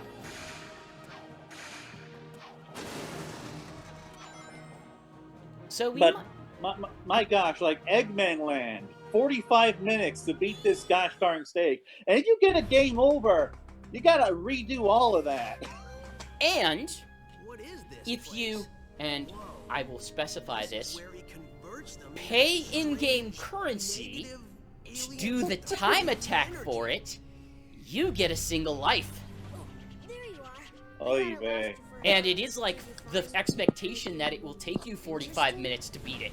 Look It's at like, all of them. beat this level within that 45 minutes Aliens. Don't worry. without dying. But yeah, like I'm out. Sonic. definitely a couple of the daytime levels need to be cut in half. All the warehouse levels need to be like cut into at least 3 acts. Eggman Land needs to be cut into at least 3 parts. And if you did all of that, then it would just be an infinitely more playable game. Also, remove the QTEs, and also, what's the word? Take out all the bad parts and keep in all the good parts. It's just that simple. It's Well, just that simple. Remove the QTEs and like add hazard signs where there's holes. Like I think Sonic Unleashed is kind of uniquely in a position where you can make a much better game with what's there, but just like polishing everything up. Like, this is like Sonic 06 where it needs to be completely rebuilt and just unsalvageable. Yeah, well, yeah, Sonic 06, you're not going, if you remake that, which they should never remake that, there is absolutely no good logical reason for them to remake that unless they are purposely trying to get made fun of on the internet.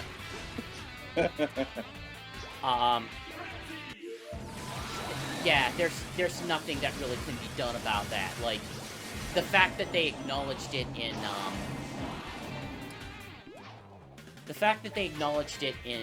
Generations is still a little bit baffling to me. It's like, is this really something you want to be doing? I mean, Crisis City is one of my favorite Generations levels. So, like, I am glad that they revisited it. Although it does give Generations a lot of city levels.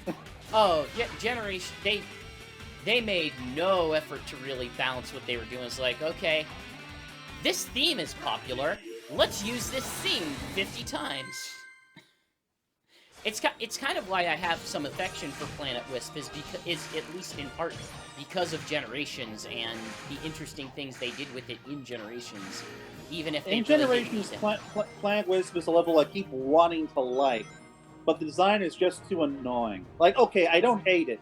It's still a Sonic Generations level, but Yeah. it's in the context of Sonic Generations levels, it is pretty close to the bottom for me. Yeah. As much as I want it to be close to the top. Ooh, you're almost at the end. Indeed. I think there is a decent chance we might finish it tonight. Let's see, we got 17 minutes. Yeah, so long as you don't choke with the final boss. Yeah. Which, man, like, I cannot wait for us to get to that. God, 4 hours for a Sonic game. I've been so ripped off. I've been so ripped off on this Sonic game that I've only... actually, we will... Whoops. We will probably come back to Sonic Colors for the sake of, I don't know, so for almost every Sonic, I'm going to play every Sonic game. The things I will not promise is that I will not promise that I will beat every Sonic game. I will certainly not promise that I will, Ooh. Oh, wait, no, that was my dumb fault. I thought I was going to die and I didn't. And I jumped, and I bailed regardless.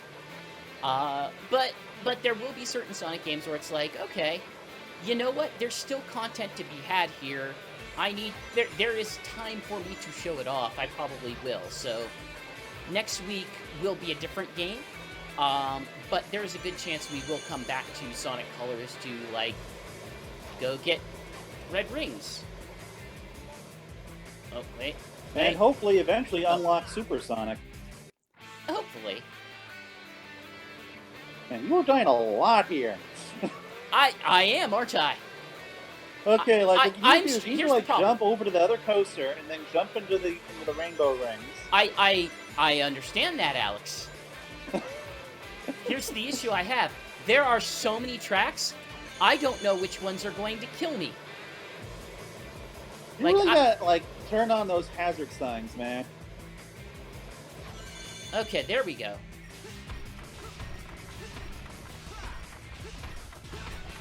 Okay. Awesome. Like, this gives me the bad vibes that I get whenever it was the outer space levels in Sonic Adventure 2. Which I think you have more affection for those than I do. Oh yeah, I love them. No, especially I think Crazy Gadget was my favorite. Was my favorite. Is that the one with Shat? No, that's the one with. That is the one with all the tubes. Then my second favorite is the I think the Sonic Rail stage where you can like leap off one area of the level and just like cut out a huge chunk of it. No sir, no sir, you are wrong. No, absolutely not. That stage is a nightmare. It was made by. It is a bit of a pain to try to get an A on. It is like, a nightmare made by a wicked person. Still, like, getting B's on that. Who made it exclusively to hurt me. Nobody else, just oh, me it's not specifically. That bad. Let's eat some fish.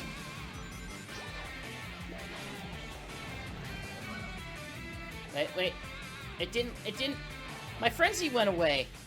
What happened to my frenzy? I don't know, but you might want to get through there quickly before you drown.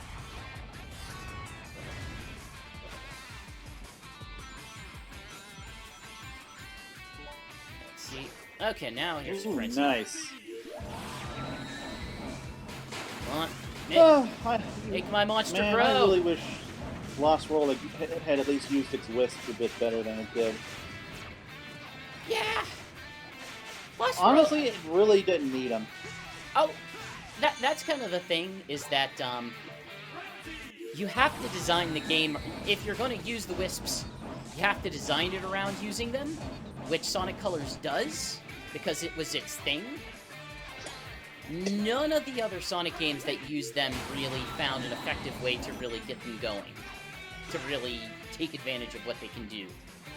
They were at least a nice novelty in Sonic Generations. Novelty, yes, but just that. Like, Sonic Colors uses them as an actual gameplay element. It's not... It is somewhat novelty, but it is novelty in a way that is actual gameplay. They really need to bring this to a new platform. Like, it is insane to me that, like, one of the best 3D Sonic games they ever made is exclusive to a platform that has been dead for almost a decade. Well, okay, 8 years, we'll say. Come on, let me down. Okay. Like, even 10 years later, this game still holds up great. I wonder if they have concerns that... Here's the thing. I know sometimes... Like, one of the big things about... I guess, much as I said the thing I said about Miyamoto, that the reason why I said it is because sometimes developers get it in their head that they need to do certain things for certain games to be able to put them on...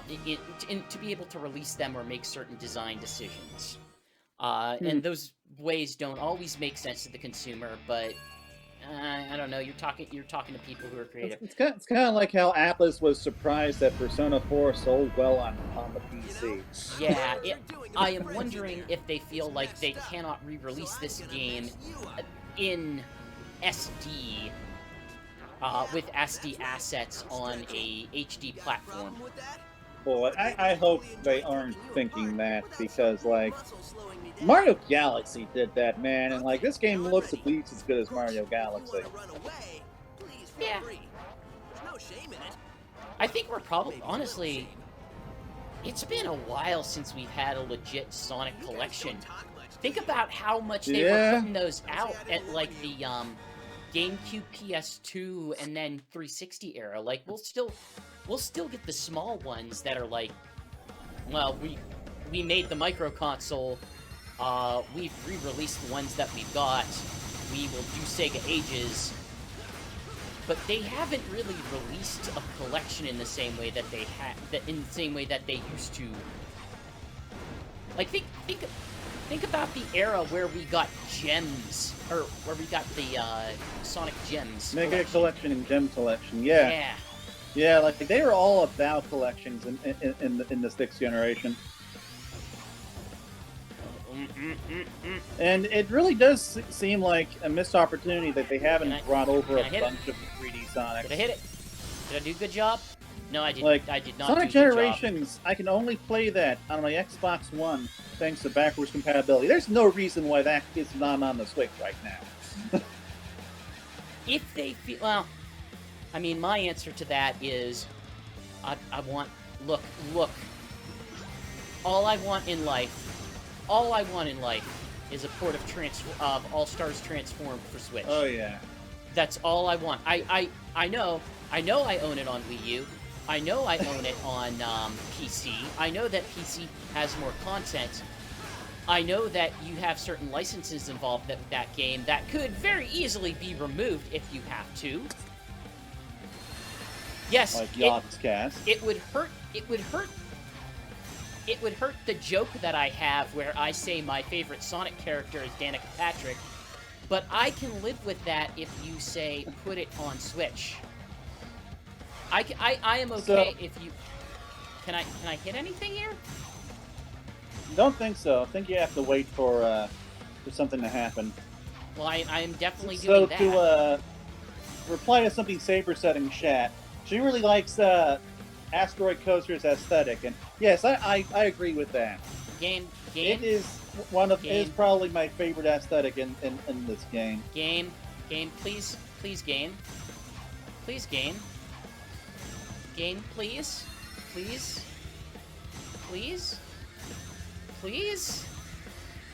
I would like to play a game. I would like to play you, game. Can you please give me gameplay? Maybe. May I please have some gameplay, please? Am I just stuck in a loop?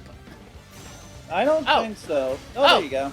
I'm not back far enough for the homing attack to find it. That was the problem. I remember that. I was too close. Come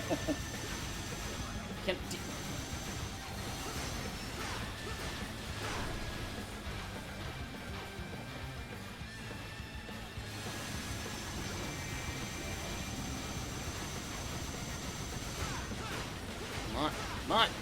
But yeah, certainly, like one of my dream 30th anniversary Sonic projects is like just a multitude of Sonic collections that just bring over all of the entire franchise over to modern games. Like that's one reason why I really want. What I'm thinking of like Sonic Unleashed remaster right now. I have no rings. Because like just bring me a remaster of Sonic Unleashed plus Colors and Generations, and I will be very happy.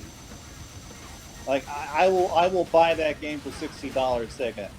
And they could like also sell Unleashed, and they could also like sell all 3 games individually for $20. I mean,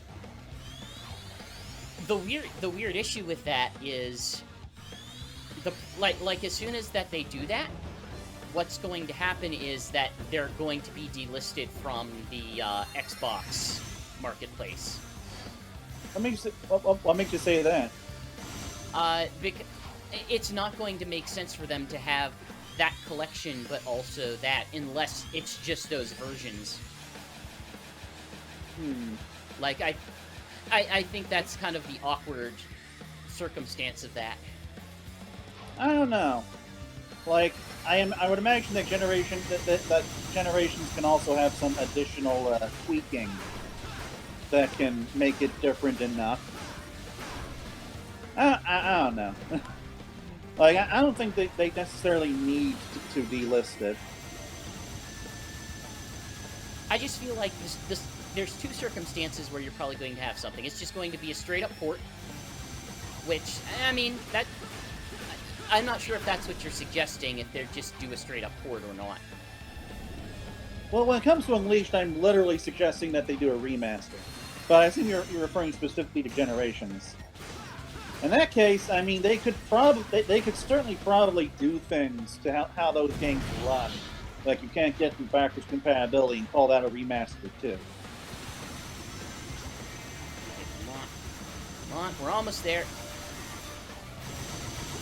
Hit his dumb face. As I hit his dumb face, strange canisters explode.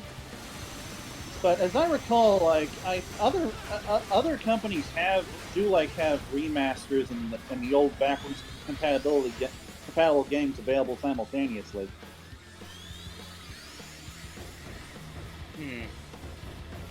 Like I think that's mostly just a Nintendo thing, where they have to delist something. Now I can use Rocket. This is. Can I? Oh yeah, there we go. Yes. There we go. That's what you do. I was getting worried for a second there. Explode all my boxes. Give me all. We got 4 minutes. We might fall just short of the boss. I don't know. Unless you want to like go 10 or 15 minutes over. We're close. We're close enough that I think that it's not going to take me that long. Depends on whether or not you're going to keep dying with that final auto run section. I don't think I will. I did it on what, like the second or third try on that, and that was before I was used to the controls. Oh, right. But, one that's, you know, less evil than this one. God, those are some nice looking models. Yeah, it's... They got there eventually. I hope Yakker's okay. So glad that they abandoned the plasticky look of the 2000s. That I have no clue what went into that. I don't know if it was just something that was reserving resources. That like they just saw that like, hey, we can do like the shiny plastic look on the new consoles, so we're just gonna put that on everything. I mean, when you think about like Super Mario Sunshine, also had a bit of that look too. I think that was just kind of the look of the era for cartoon games, but Sonic just went overboard with it. I'm just like, part of me wonders, was it just easier for them to rig those models, like based on what was available at the time, to make them animate in the way that they wanted them to animate? And speaking of the look of the era, like Sonic Colors, like it has the same sort of bloom-filled, soft look of the Super Mario Galaxy games and a lot of other Wii games of the better-looking Wii games of that era. Good point. Either way, we can get out of this crazy Yeah. place and go home.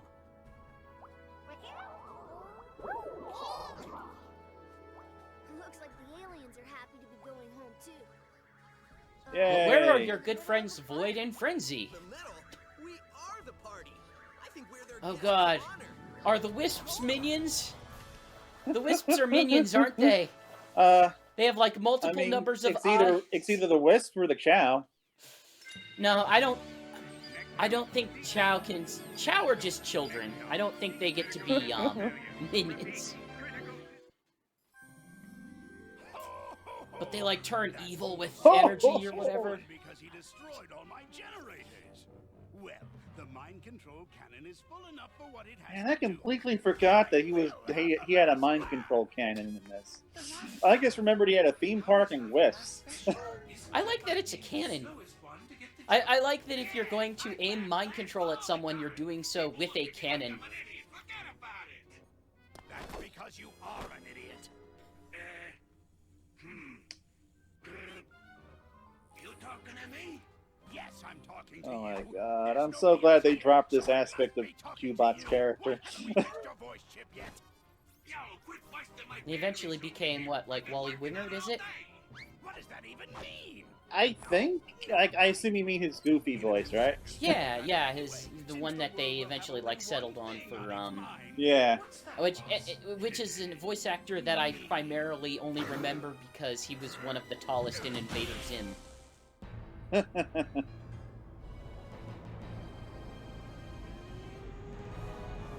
think he was the goofier, tallest, I believe. We do not get CGI like this anymore, do we?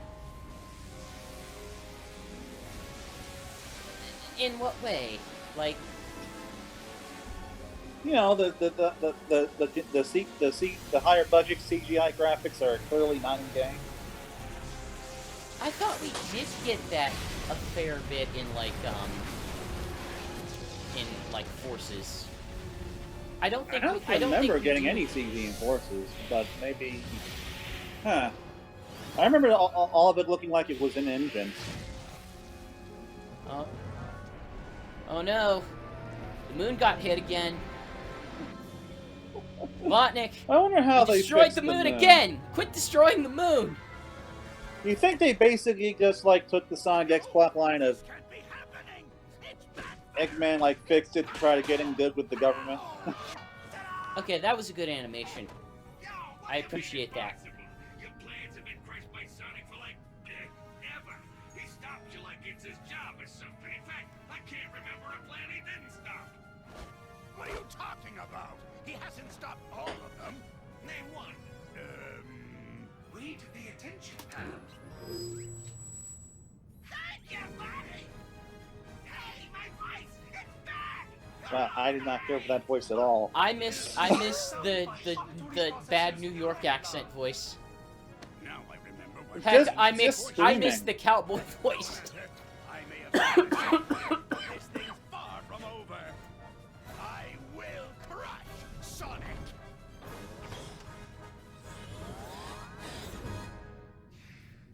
I like that chair. I want that chair. How do I get that chair? Like, can I guess you invent anti-gravity? that's kind of it, because the biggest gripe I have with chairs is whenever the gas spring dies and just doesn't retain any force.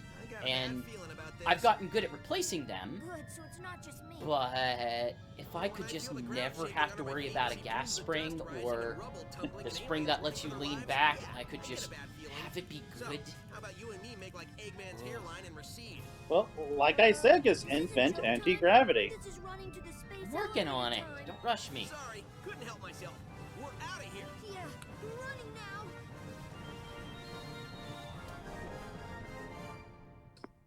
He spent a lot. I must say, of money. I am shocked that they had Sonic Colors and they had Sonic Generations, and then Sonic Forces happened. Like, what happened between those games? I mean, aside from Lost World, obviously, but even as much as I know you don't like Lost World, but at the very least, you have to admit that has level design. Oh, it does. No. My gripes with Lost World are almost exclusively with just some of. My biggest gripe with it is a lot of small things. Like, for some reason, Sonic's jump doesn't feel good in Lost Worlds to me. I have issues with, like, it feels like the Sonic Colors type of jump, but without the height involved, we'll say.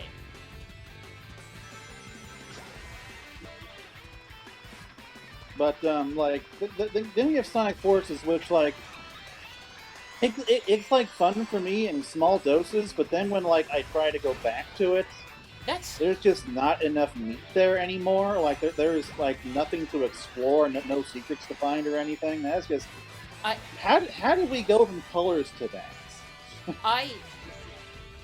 So you know my long-standing argument with it is like, well, we're dealing with well, okay. You know my long-standing argument about Sonic Forces is the way that okay, come on, you blocked my view to see what he was gonna do. I could tell what laser he was gonna fire there.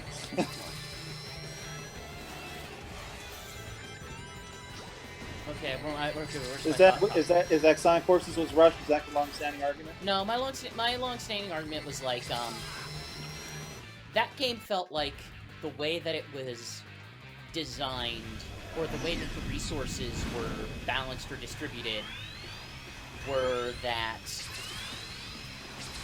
it should have probably just been a custom Avatar game and not have you play as either version of Sonic. But then at the last minute said, well, we need to have Sonic in it, I guess, and then put Sonic in. I will at least agree with you in the fact that I think they wasted a lot of dev time on the Avatar rather than like actually designing the levels. I kind of wish they had just like focused on Sonic. Think about this. Think about the game mechanics that are actually attached to the Avatar. They have level ups. They have like an experience system attached to it. They have multiple Wisp-based weapons. They have multiple species with somewhat with simple but still unique abilities. And yet you also have two versions of Sonic on top of that they try to balance for. And then you have some stages that are like, well, just be both of them. Oh, darn it. Yeah. Oh, I need rings. It certainly is pretty clear that they were putting a lot of time and effort and resources into the Avatar. And that's... Sonic Team doesn't have the... There's nothing about Sonic Team that tells me that they have the bandwidth to chase all of these small... or to basically divide gameplay among multiple characters in the way that they do. To essentially make 3 different games and put them in one game.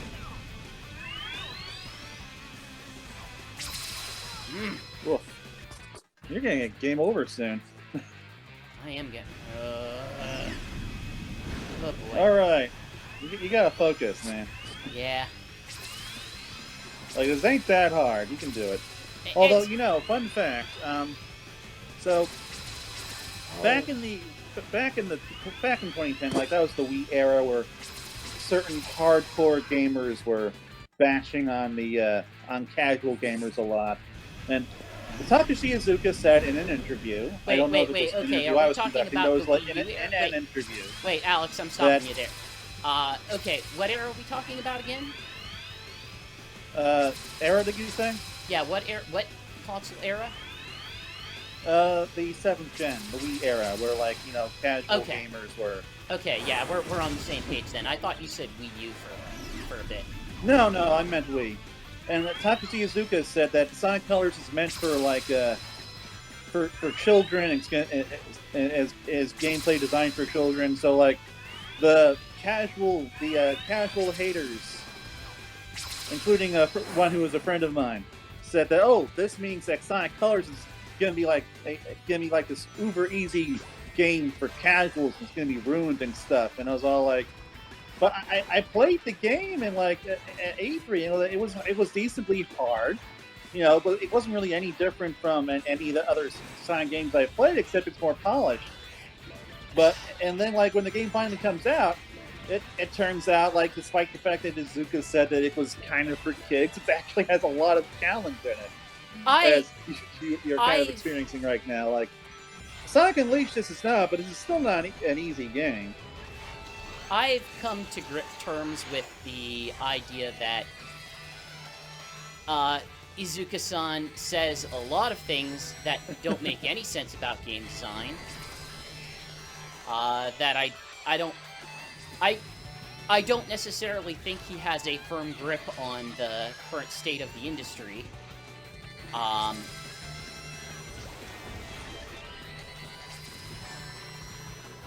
Which is probably mean and harsh to say, but okay, game, you gotta let me see what I'm running from, please. Come on. Ooh. Game over. Shall we give that another shot, or do you think we should probably call it? Okay, one more shot. Like, this is the more difficult of the 2 acts that you gotta do. Just skip the cutscene. Yeah. I've had my own issues with this level. It's long.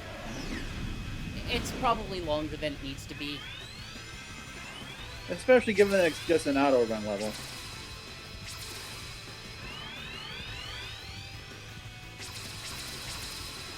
Like, they need to come up... Well, I say need. I don't... I try to avoid saying need because I don't want to dictate what, Jump. a developer needs to do. Come on, let me jump. It's not... If I hit one, it doesn't... Well, let you me got hit you gotta jump before you hit the first one, because otherwise you just won't be too stunned. Yeah, that's what I'm running into here. Okay. But Man, this level just looks great. in terms of raw game, in terms of just game design philosophy, where I sit with Sonic Team is I don't want a billion characters. I don't want a billion ways to play. I don't want the Sonic Adventure ethos of, well, we need to make sure that everyone is that everyone's favorite character is represented, and that we're giving everyone a shot, and that they're all unique and special, different flowers. I want them to develop a gameplay mode, and then explore ways that you can use that gameplay mode to give it depth.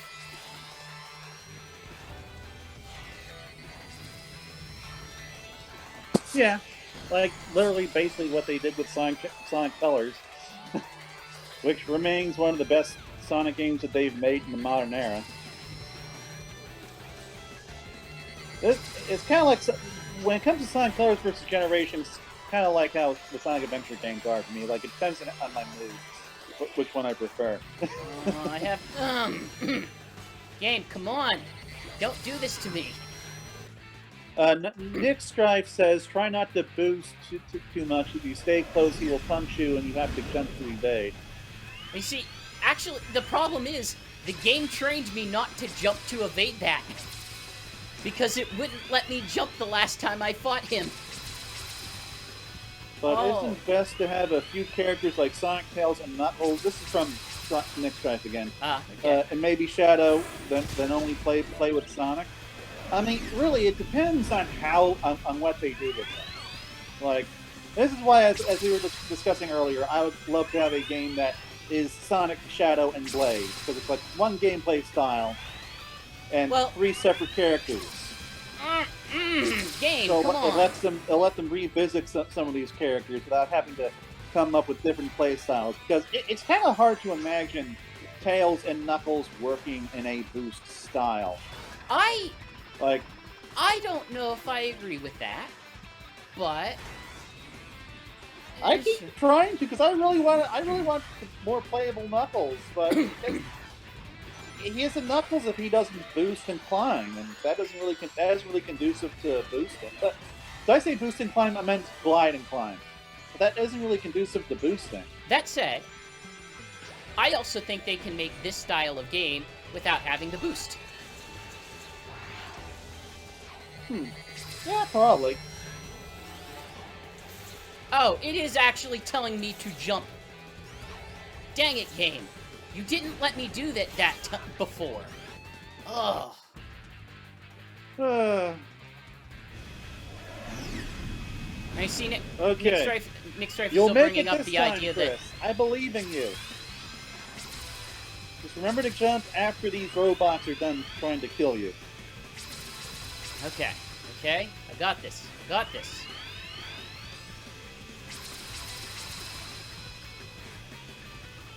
I'm getting Mega Man 8 flashbacks. Yes! Like, yay! Okay, you did it. Jump. Slide. Oh, Mega Man 8. And yeah, I do agree, Nick Strife. Like, this goes back again to something I was discussing in the Sonic Stadium Discord. Tails could explore, and Knuckles could also do a thing. Like, generally my thing is, Tails could have like a puzzle platforming style, and Knuckles could have an exploration puzzle solving style. Hi. Like, I think that I think that those could work quite well. But again, like we are talking about having like multiple gameplay styles, which I'm not, which like at the very least, there's like some reason to believe Sonic Team can't really pull that off at the moment. But like if you're gonna do something like Sonic Adventure, like that is definitely the way to do it, in my opinion. Although Nick Strife suggests Knuckles could be more about fighting, but I have feelings about combat in Sonic games. Like, maybe if it's like being done by the Yakuza developer. Yeah, like, yeah. I mean, give me. Daisuke Sato did say that he'd love to do a Sonic game. Look, I don't care what type of game he wants to develop. I want to see whatever will come out of his mind. Like, here's the thing: I've given Yakuza games and what goes on in them. Like, I just want to see what comes out of that. Okay, let's see if I can boost to the end of this, please. Okay. Yes. Okay. You made it. I'm glad this game doesn't have an incentive to get all A's. Yeah. I'm glad it gives me that extra life. I believe the next thing coming up is pretty short, and then we got the boss. Yeah. We'll finish it tonight. I think we've got that, as long as you're fine with it. Yeah, I can hold on for another 10 minutes. Huh. You know what's really bad? Okay, I guess I forgot what was next. What? You know what's really bad in this game, since we've discussed music? What? The closing credits song is bad in this game. Yeah, I guess. It's so bad. I think it has like a lot of auto-tuning, right? Yeah, the lyrics are bad. It's not good. But going back to the good aspects of the music in this game, I really love the boss battle thing we've got coming up. Yes! Like, it is some great orchestration. Like, yes. It does that thing I love where they take the vocalized main theme and just turn it into this gorgeous orchestrated piece. This robot is special. It's like Alex. probably like one of my favorite boss battles in the three parts of the franchise. This robot is special, Alex. I don't think we can beat this guy. It's an Actually, it looks Wisp. like Frenzy. Sonic, no! Just got one last thing to do. Goodbye, now very let's fast space sky elevators. snail.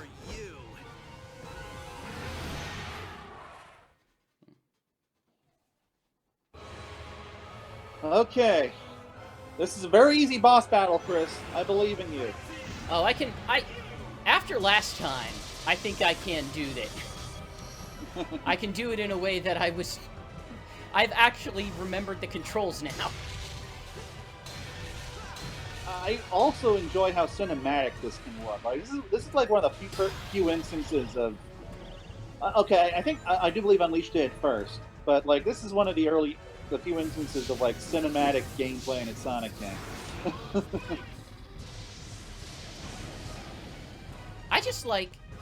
I like the fact that they have the comfort of doing a final boss battle without just having it be supersonic. Yeah. Like the Chaos Emeralds don't even like play into the plot in this game. Yeah. We don't always need to Dragon Ball it. We don't always need to collect the 7 so that we can resurrect Tails from the land of the what is it, the something of infinite losers. The hall. Yeah, I don't know what you're referencing. I'm referencing the weird way that they avoid saying hell in Dragon Ball Z. Otherworld. It's just called Otherworld, I think. Well, there's Otherworld, but like the demons in it used to wear a T-shirt that just said hell, and they changed it slightly so it's I've never actually seen that version of Dragon Ball because it's bad. Yeah, and it aged poorly. And now it's also more difficult to find, and so I'm just content to leave it dead. I don't know. I'm just amused by it.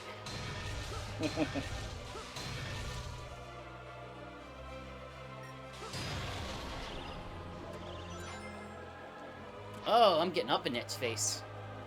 Yeah. Got two of my buddies. Got two of my buddies. Come on, Drill. Come on, Laser. Let's... But okay. Oh, wait. Wait, how am I dealing with this?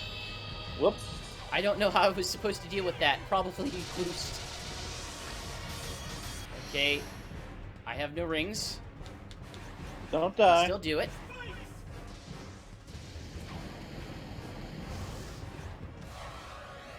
You just need to hold out until you get more rings, man. Which I can do as soon as I hit him. And that is just so satisfying when you're able to take him down like that. Come on. Okay, I got some. At least you got a ring. And I got 4 of my friends. Good. Finally, we can relate. Something, I actually forget the words to this. Ooh, the music's getting epic now. And it's just a reprise of the main theme. Which Yeah. is nice, I like that. There we go. Now I can thread that needle.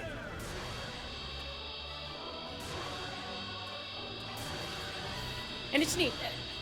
It's a good final boss because you know what the enemies are, because they are the Wisp powers. Yeah.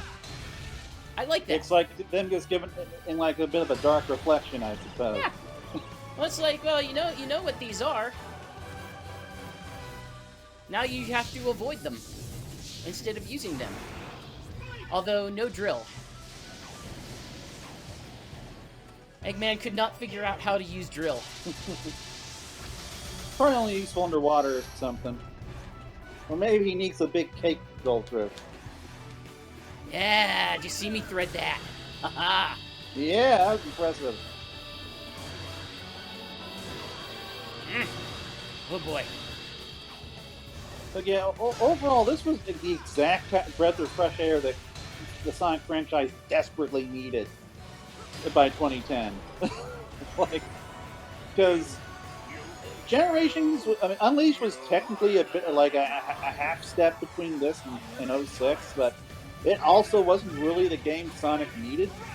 Like, I loved it. I loved Unleashed, but I will admit that it was flawed. But this one, Sonic Colors was like, I think, the first legitimately great Sonic game that they've had on console in a long time. I depending on how you feel about Sonic Adventure 2, I think that's great, but that's still like Sure. 2001. Sure, well, what I'm saying is, like, it is arguably the best since then. Like, Yeah. Some people might say, like, the best even more so than that, but certainly the best since then. What I really need them to do is I need them to take the cinematic feel of Sonic Unleashed, and then put that in a game of Sonic Colors quality. I need that.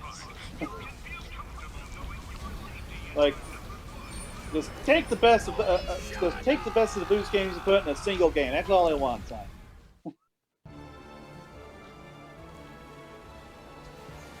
This is the game where they started having continuity, isn't it? Where they started building continuity. They technically had continuity in the Adventure Through Heroes too. But I mean, like, in terms of, but I mean, like, in terms of premise, like, well, the ending. Like, I of do this think game this is does the premise of the directly next lead game. into Generations. This might not end well.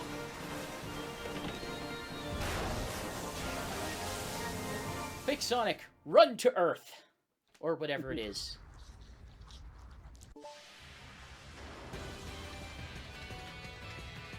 We're going to run all the way back to the planet. Man, I have to wonder how Eggman is able to just build stuff like this. Like, do governments just not care, or do they just have no ability to stop them? Oh, he has that Jim Carrey money. Jim Carrey money, huh? Yeah, he has that Jim Carrey money. I don't know if Jim Carrey has Jim Carrey money.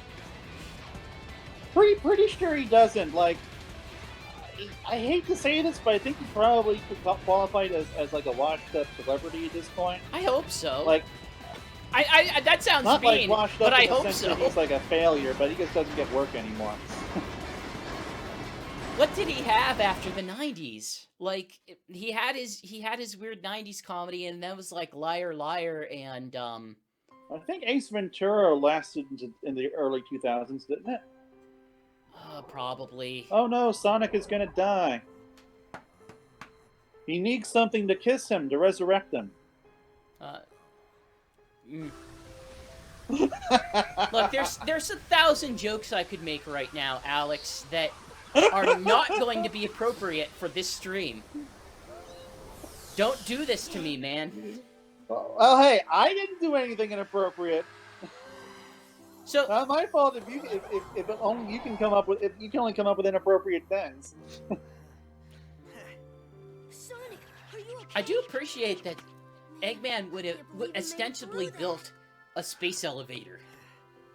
I like you thought I would. Yeah, The only thing I again with like no pushed to that elevator. oversight from the government or anything. Like, just built this gigantic, massive thing that could cause massive destruction if it ever malfunction. Speaking of which, this thing's about to like wrap around the planet and collapse through cities and kill thousands. So, Because now it has nothing tethering it in space.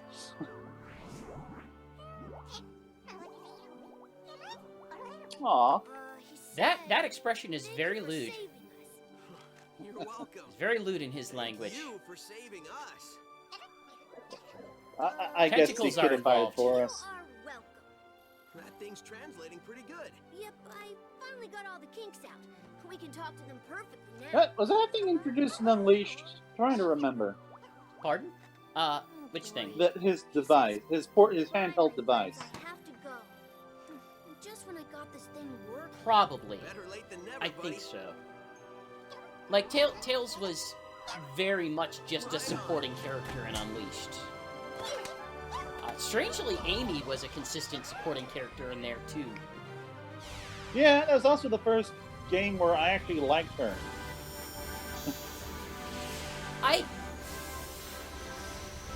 Amy's gone through some changes, like, as a character. I'm glad they pushed a little bit away from the, The crazy fangirl. well, there was the part where there was the part in Unleashed, or I'm sorry, in the adventure games where they just sort of make her the crazy fangirl. It's like, I'm in the relationship. And with then Sonic there's Heroes, where she was literally trying to get him to marry her, Yeah, and then she like fought him to the death for her. yeah. Take that, Azuka. That's what you get. That's what you get. Oh man, I love these credits. But you were saying about Amy? And then like, well, she. Oh, I'm sorry. I'm distracted by what is going on here and the fact that I can home in on certain letters and not others. But they went sort of crazy fangirl. Yeah, crazy fangirl for her for a while. Then you had certain interpretations of her at that time that was like, here is the anime trope character of the somewhat, I guess you would say, like, cute female character with the big hammer that will hit you and disagree with that will basically respond in anger at other characters. And draw out the fan from nowhere to hit them with it. Wasn't that basically just Sonic X or something? Yeah, I well, don't remember seeing that in the games. maybe that's where I'm drawing that from. There was like little bits of it that was at least implied at the end of one of the storybook games, I think. Ooh, I want to drill here. Yes! Drill all these I'm trying to remember developers what that she came was out in wrong. Sonic 06, because like I know she wasn't a non-entity, but I cannot remember her characterization in that game at all. Oh, do you remember the one love mission in Sonic 06? Vaguely, yes. It's like, oh, you have to go through these 3 trials to do whatever, and one of them was the trial of love, where it's like, well, Sonic has to pick one of these girls, Elise or Amy Rose, in order to pass this trial of love. It's like, I don't have a good sense of that Sonic gives a crap about any of these girls. Like, if you wanted to tell me that Sonic had no interest in any relationship with anybody of any gender, I would believe you.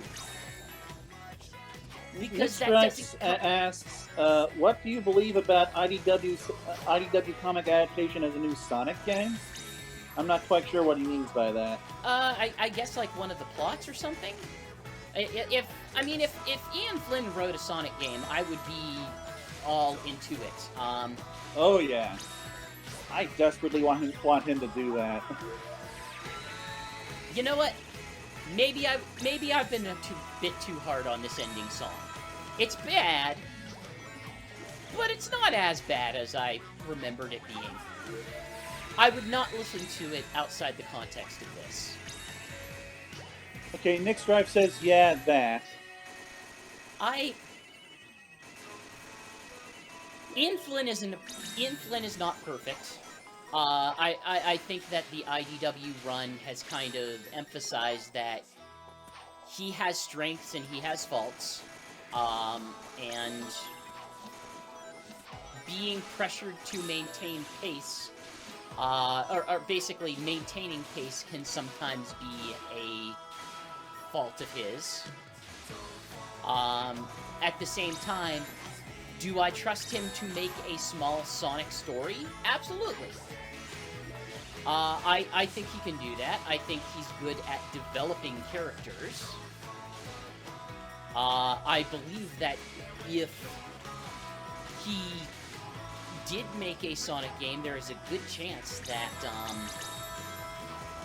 it would have some manner of original character that you may or may not play as, and it would probably be an interesting character even if Sonic himself is not.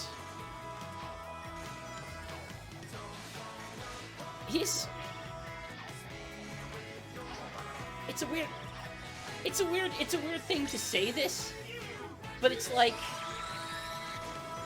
I can't think of a better fanfic writer than Ian Flynn, which in my mind is probably not a big compliment, but at the same time, it's like, yeah, you know, it's sure, yeah, he does. I mean, that is basically where he got his start. Yeah, I mean. Oh, hey, Marza. Yep. People who also worked in the Sonic movie. Personally, I always really loved Ian Flynn's writing, like since like Sonic 160's first issue. Like, he's great at characters, he's great at character chemistry, he's great at character development. But when it comes to IDW specifically, I guess find the world to feel. I guess think the world feels rather empty. And that was kind of I think, in the end, the big issue with the Zombot story arc is that a lot of the drama kind of focuses around the destruction of the world and the populace, but you don't really have too much of a connection to any of that yet in IDW. And I think that's something that IDW desperately needs to develop. So, and I don't know how much he can do that with the Sega. Bear with me on this. Bear with me on this metaphor. Uh-oh. Remind me the director of what's it called, of Avengers, because I know he's who am I Joss thinking? Whedon. Yes.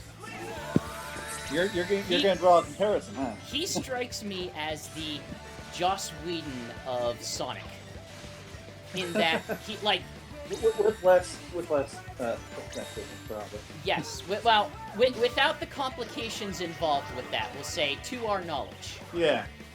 Yeah. Like, Ian Flynn's great on that front as far as I know. Yeah.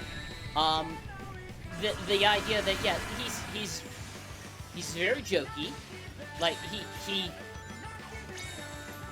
he does a lot of banter, and you can either be way into that banter or be way not into that banter. Whoops, sorry. And like the type of stuff he does with it is like, yeah, you are a big frickin' nerd. You're a big frickin' nerd in some of the better writing ways, but no one will deny you aren't a big frickin' nerd.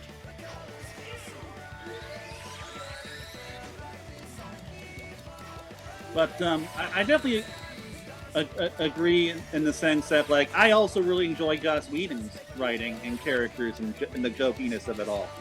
That's my favorite quality of his. I've heard that's kind of it. Like, admittedly, there isn't a Marvel Cinematic Universe movie that I do not like to some extent. Yeah, like even Thor: Dark World. Yeah, well, yeah. Well, I view the Thor movies as like, well, this is just. I know it's probably not intended to be as stupid, but it is pretty stupid. What's going on here? It's not jokey, but it's like, oh, this is over the top and dumb. Okay, maybe Iron Man 2 then. I still even kind of liked Iron Man 2. Like, I'm not saying any of them are bad. I'm Yeah. just saying, even the worst ones, whether it's Iron Man 2 or Hulk or Thor 2, like they're all still like fun at least. Iron Man 2. And that's also generally my feelings when it comes to Ian Flynn stories. Yeah. They're not always good stories, but they are entertaining. Given that Joss Whedon was not involved in either of the bad movies. Well, I say bad. Either of the movies that we discussed. Yeah. And is not really part of it. And Agents of S.H.I.E.L.D. Is probably like the one Marvel thing that he was involved in that like wasn't great, but then like Agents of S.H.I.E.L.D. by the end of its first season was also spectacular. So I never number one. Once I didn't you know get he through was the involved. first half of the first season, it's a consistently great series. First season was like, oh, this is sort of like a police procedural, except Marvel stuff, and it's like, I don't think this is gonna be for me. You see, they were basically just spinning their wheels until S.H.I.E.L.D. collapsed, and that's when the actual plot started, and it was really good. Like, they probably handled S.H.I.E.L.D., the whole Hydra infiltration thing, a bit better than Captain America did. So, we've currently gone through 3 songs, and we are now, or I'm sorry, we've gone through 2 songs, we are now on the 3rd. We are at least getting to Frenzy Wisp, but maybe they should have sped up the credits. Yeah, Maybe I actually these forgot how credits long this was. Can I boost? I can boost, but it doesn't make the cannot. credits go faster. Yeah, you just go against an invisible wall. Do I have limits? Well, let me continue. No, I actually do have an invisible boost bar. So Nick Snipe says, I mean, IDW has a spotlight to other characters, introduce new cool ones, and all are pretty lovely. Even there's another villain who doesn't suck, which, yeah, like, I don't know if he's talking about, oh man, why am I forgetting his name Starlight? right now? The platypus and the opossum are both pretty good villains. Starlight? Right, at the moment, like... Starling? More so, yeah, Starling. More so Starling because he's had like way more to work with. But like, as just a skeezy criminal underworld type, I do enjoy. And I don't know how I'm forgetting the possum's name, but I do enjoy him. I am probably not that far. Oh right, I forgot you're not caught up. I'll catch it. I've got vacation this week. Oh boy, we're still going, man. We're still going. Oh, this is longer than me failing continuously at that pre-final stage. Yeah, it's 9:39. I thought you were supposed to like only go over by like 20-25 minutes. Yeah, and I did. Hey, all right, NVIDIA. we're at this stuff now. Okay, we're almost there. I think that's why it looks so good, because the disc itself has a graphics card in it. You know, are you playing this on a Wii or a Wii U or what? I am playing this on my Wii U. Okay. Like, the Wii U does improve the visuals on this by a pretty noticeable degree, in my opinion. Although this game really shines on Dolphin. So there's two aspects to that. One, I've heard the criticism of the Wii U in that it makes it darker. I'm not personally familiar with that, but what it does I haven't noticed that. What it does do is, if you're running it through HDMI, it will run it in Wii's progressive scan mode, which you really wouldn't get to unless you had the cables to do so. So yeah, Dolphin lets us play it at 60 frames per second. You know what? There's one thing they could do, because Sonic Generations runs at 30, right? A remaster could run it at 60. Didn't Forces run at 30? I think it ran 30 on Switch and 60 on the more advanced consoles. Okay, fair enough. Like, in terms of its visuals, Sonic Forces, I remember, was pretty impressive compared to those games. Well, yeah, Sonic Generations can improve the resolution and the frame rate, and they call it a remaster. Yay, let's use up the last of my boost in order to run to Earth. I guess that explains why they're so long, because Sonic was running to Earth. The credit sequence takes place between, the final... Oh! Whoa. Okay, Lots of lives! Well, this will come in handy when you go back for the red rings. I can't break the Sega, though. Boo. Faster, you idiot!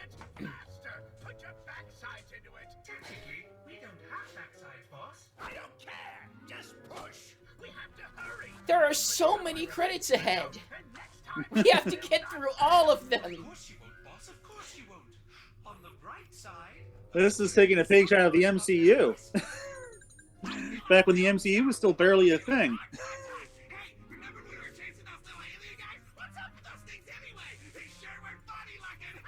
I'm so glad they changed his voice. What makes less sense? Sonic's ability to curl into a ball, or their ability to curl into a ball? Sonic's. Makes less sense?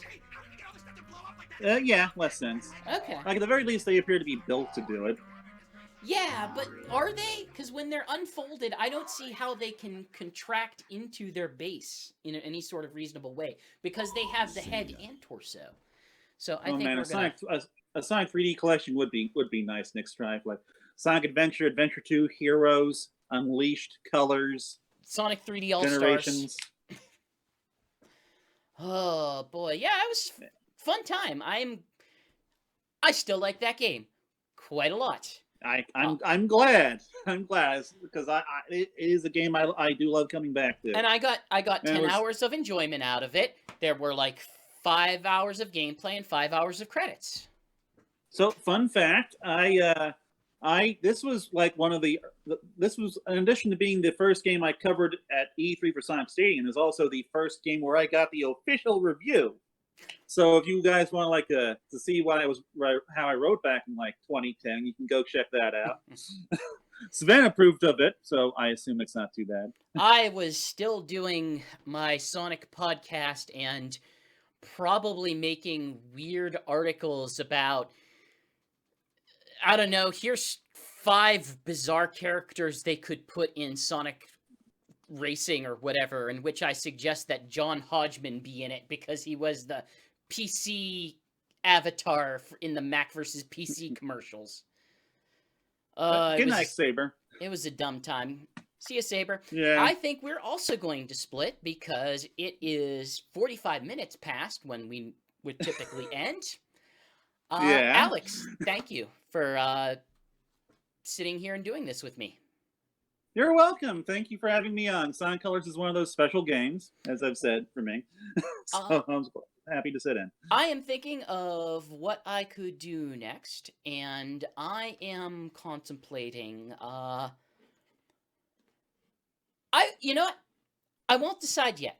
I'll leave it that decision to come later in the week, but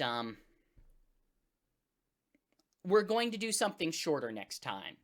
That way we're not Awesome. just playing consistently long stuff. I don't know who the guest will be. I have a hope that I do not know if it is reasonable, but we'll see. Until next And time, guys. Oh, go ahead, Alex. and we do have Sonic Talk coming up next Sunday. We do. I'm gonna see how we can manage. If we can do both of those, I hope we will see what we can do. But who knows?